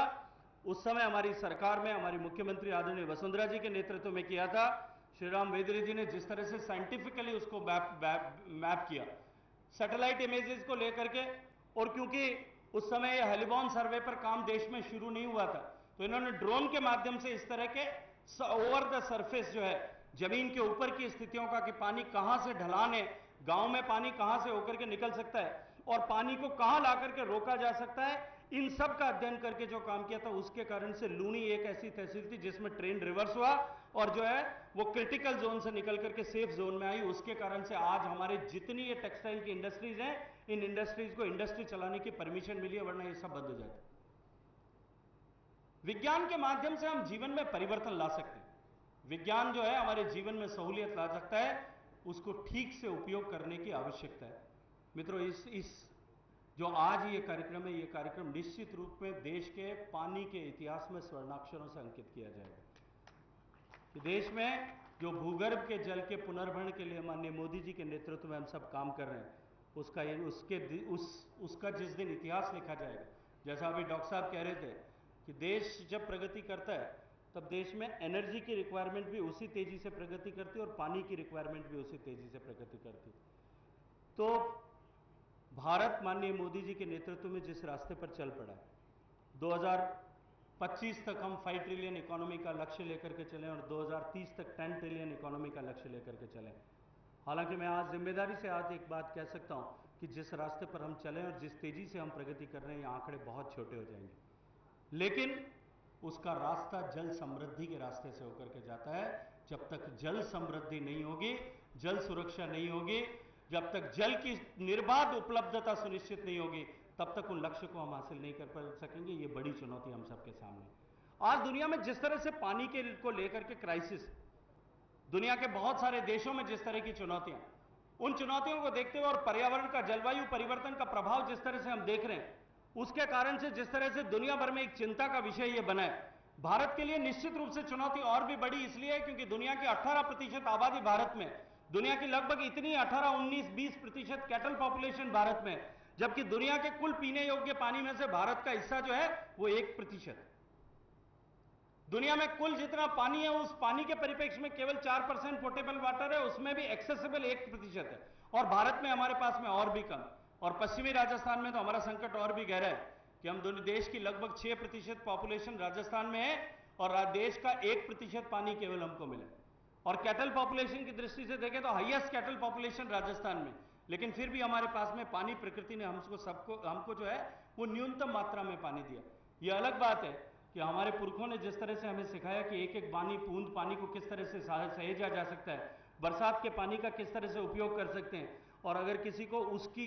जो सबसे गहरी विधा किसी को देखनी हो तो प्रताप सिंह जी के साथ में इनके गांव में जाकर के देख सकता है, कच्ची बेरियों में किस तरह से पानी होता था। हमारे यहाँ डॉक्टर साहब सामान्य आदमी के घर में पश्चिमी राजस्थान में वर्षा के जल को संरक्षण का एक रोबस्ट मैकेनिज्म है। हर छत जो है वो अंडरग्राउंड रिजर्वायर से जुड़ी है। छत पे बरसने वाला, आंगन में बरसने वाला हर एक बूंद पानी जो है वो उस बूंद पानी उस टांके में रुकता है और उस पानी को वर्ष भर पीने के पानी और रसोई के उपयोग के लिए उस पानी को लिया जाता है। साल भर पीने का पानी उसी के माध्यम से गांव में लोगों के घर में चलता था। यह अलग बात है कि माननीय मोदी जी ने अब देश के हर एक घर तक पीने का पानी पहुंचाने के लक्ष्य को लेकर के जल जीवन मिशन प्रारंभ किया है। देर से ही सही, लेकिन आहट अब राजस्थान में भी सुनाई देने लगी है। काम राजस्थान में भी होता हुआ हमें दिखाई दे रहा है। मैं सोच रहा था कि आज शायद बीडी कल्ला साहब आएंगे, लेकिन हो सकता है कि व्यस्तताओं के कारण से या राजनीतिक मजबूरी के कारण से वो यहाँ नहीं आ पाए। लेकिन फिर भी यदि वो यहाँ आते तो मैं जल जीवन मिशन के बारे में भी विस्तार से उनके सामने चर्चा करता। लेकिन मित्रों, मैं एक बात कह सकता हूँ कि जिस लक्ष्य को लेकर के हम चलें कि हम नया भारत बनाएंगे, एक समृद्ध भारत बनाएंगे, हम संपन्न भारत बनाएंगे, उस लक्ष्य का मार्ग जो है उस मार्ग जल समृद्धि के मार्ग से जाता है। और हम जल समृद्धि लाने के लिए हर एक अंग जो पानी का है, मैं ये कहता हूं कि आज पानी का कोई भी फॉर्मेट जो है वेस्ट वाटर नहीं है। अभी डॉक्टर साहब कह रहे थे कि वेस्ट वाटर को वेल्थ में बदलने के लिए काम कर रहे हैं। मैं तो आजकल ये बात करता हूं कि इस वेस्ट वर्ल्ड को हमें निकाल देना चाहिए। पानी का कोई भी फॉर्मेट, चाहे वो मेरे शौचालय से निकल रहा है, वो भी मेरे लिए वेस्ट नहीं। अभी बिल एंड मिलिंडा गेट्स ने एक टेक्नोलॉजी बनाई है, उस टेक्नोलॉजी से जितना भी ब्लैक वाटर में निकलता है, हमारी टॉयलेट से जो शौचालय से पानी निकलता है, उसको एनर्जी न्यूट्रल है, उसमें किसी तरह की एनर्जी की आवश्यकता नहीं है। और वो पूरा जो है उसका ट्रीटमेंट होता है और उसमें से जो पानी निकलता है, उस पानी को मिलिंडा गेट्स और मैंने दोनों ने साथ खड़े होकर के पिया है। एब्सोल्युटली परफेक्ट पोर्टेबल वाटर जो हमारे घर में आता है उससे अच्छा है। हम वाटर क्वालिटी पर भी साथ में काम कर रहे हैं कि पीने का पानी जो है उसकी गुणवत्ता की भी जांच हो। और हमने देश भर में इस तरह का प्रोटोकॉल उसको लेकर के भी खड़ा करने की यात्रा प्रारंभ कर दी है। 6000 लेबोरेटरीज जो बनानी थी उसमें से 2000 लेबोरेटरीज बना दी हैं और लगभग 25 लाख महिलाओं को जो ट्रेन करना है उसमें से 6.5 लाख महिलाओं को हम फील्ड टेस्टिंग किट देकर के उनको ट्रेन भी साथ में कर चुके। पीने के पानी के लक्ष्य को के सुरक्षा को लेकर के माननीय मोदी जी के नेतृत्व में देश भर में काम हो रहा है। लेकिन जल सुरक्षा और जल समृद्धि को लेकर के चारों दिशाओं में एक तरह से एक गति से जो काम प्रारंभ हुआ है, ये निश्चित रूप से देश को जल समृद्धि की ओर लेकर के जाएगा। लेकिन उसके लिए आवश्यकता है, जो माननीय प्रधानमंत्री जी अनेक बार मन की बात से भी कह चुके हैं, कि हम सब लोग इसको एक जन आंदोलन के रूप में परिवर्तित करें। हमने अब तक जल सुरक्षा को लेकर के जितना भी काम किया वो सप्लाई साइड में किया कि हम कहां से पानी ला सकते हैं, कहां नदी को रोक करके बांध बनाया जा सकता है, कहां जमीन में से पानी निकाला जा सकता है, किस बांध के पानी को लिफ्ट लगा करके कहां ले जाया जा सकता है। कल्पना नहीं की जा सकती थी आज से 50 साल पहले कि भाखड़ा बांध का पानी जो है या पौंग बांध का पानी जोधपुर में पीने के लिए आएगा या लूणी के गांव में भी पीने के लिए पहुंचेगा। कल्पना नहीं की जा सकती थी कि फलौदी में भी वो पानी पीने के लिए आएगा। लेकिन हमने विज्ञान का उपयोग करते हुए, तकनीक का, अभियांत्रिकी का उपयोग करते हुए ये हासिल किया। लेकिन आज समय आ गया है कि हम केवल सप्लाई साइड पर बात नहीं करें, हम डिमांड साइड पर भी बात करें कि हम पानी को कैसे बचा सकते हैं, कम से कम पानी का उपयोग कैसे करके हम जो है अपने जीवन को चला सकते हैं। और जब पानी बचाने की बात आती है तो मैं अक्सर कहता हूं, जब भी पानी बचाने की बात आती है तो चर्चा होती है कि सबसे पहली गाज जो है वो महिलाओं पर गिरती है कि ये शैम्पू रोज करती हैं, अतुल से हंस रहे हैं, इनको तो जरूरत भी नहीं पड़ती। रोज शैम्पू जो है इनको पानी, बाल धोने में कम पानी का उपयोग करना चाहिए, दाढ़ी बनाने के समय नल बंद करना चाहिए, आपको जो है ब्रश करते समय नल बंद करना चाहिए। ये निश्चित रूप से ये जो है कि हम अपने आप से शुरुआत करें, ये आवश्यक भी है और हर एक बूंद बचाए हुए पानी का महत्ता भी है, महत्व भी है।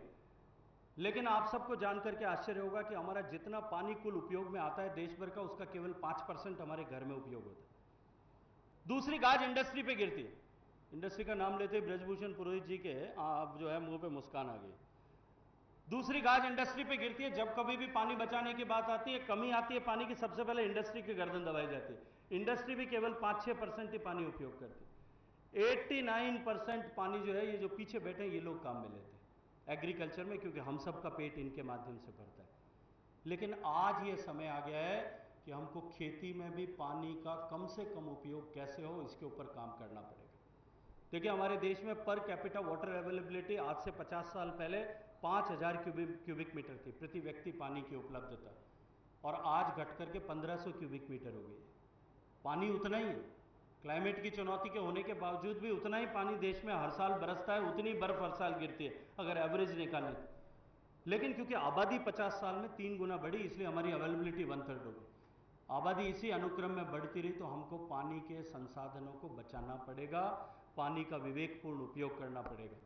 हम एक एक बूंद पानी की प्रोडक्टिविटी को कैसे इंक्रीज करें। आज दुनिया के सबसे कम प्रोडक्टिव वाटर हमारा है, सबसे कम पानी जो है, सबसे ज़्यादा पानी में सबसे कम उपज हिंदुस्तान में होती है पूरी दुनिया में।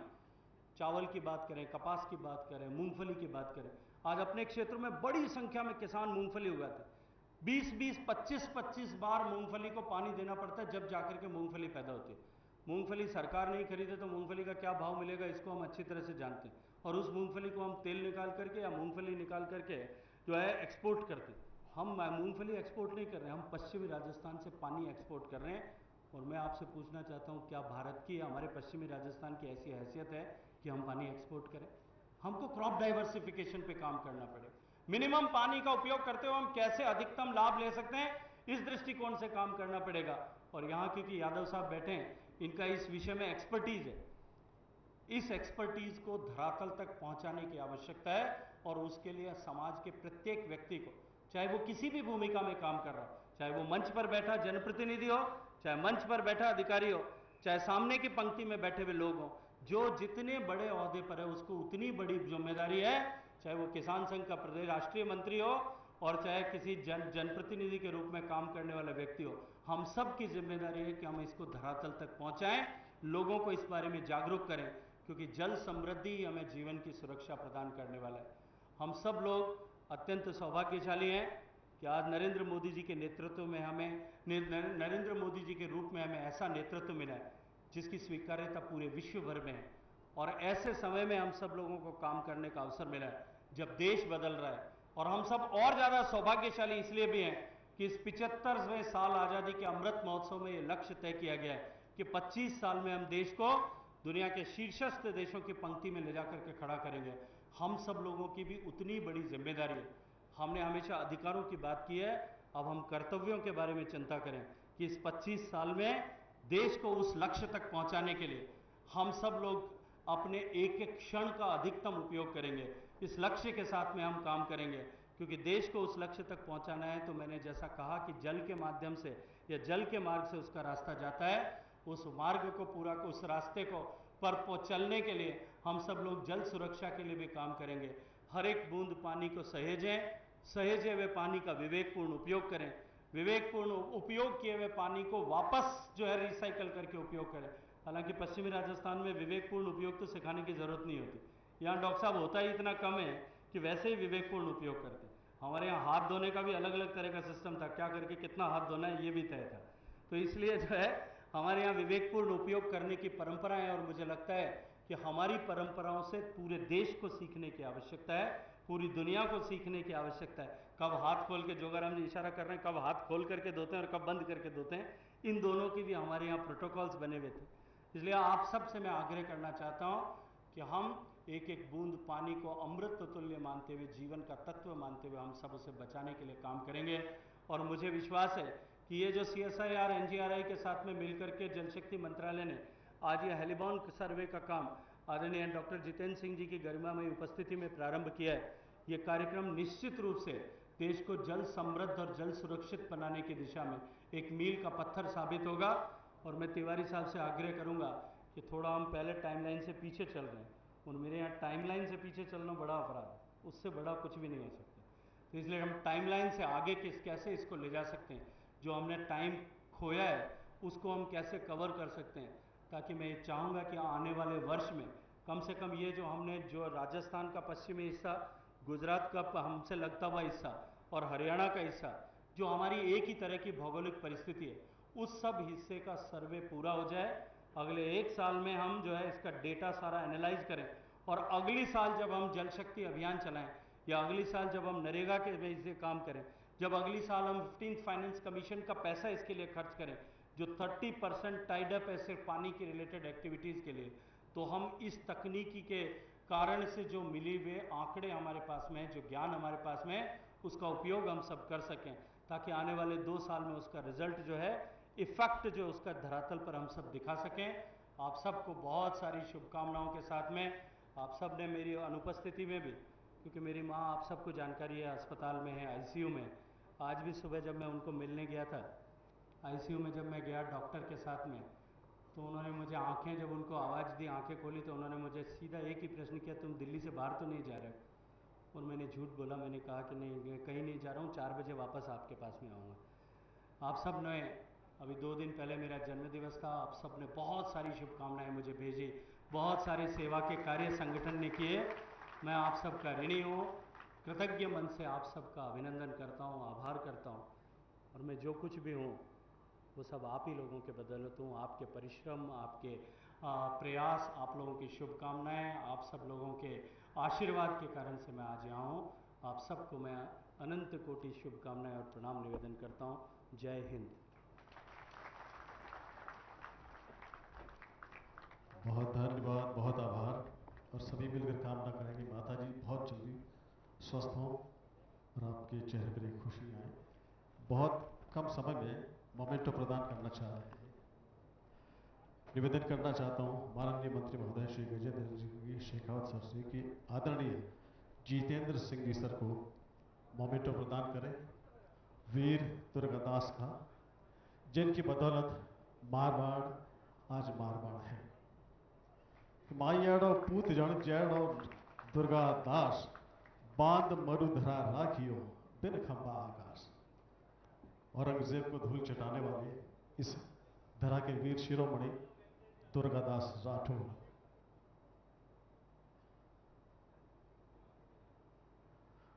राजपुताना का वो शेर जिनकी वीरता और शौर्य के आगे मुगल सेना नतमस्तक थी, वही प्रतीक चिन्ह के रूप में। निवेदन सुबोध यादव सर, आप मोमेंटो प्रदान करें माननीय मंत्री महोदय गजेंद्र सिंह जी शेखावत सर को।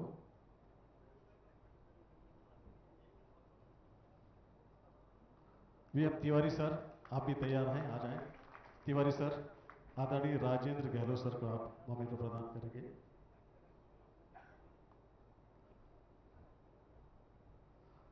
अरूप नागर सर, आप आएं और पंकज कुमार सर को मोमेंटो प्रदान करें।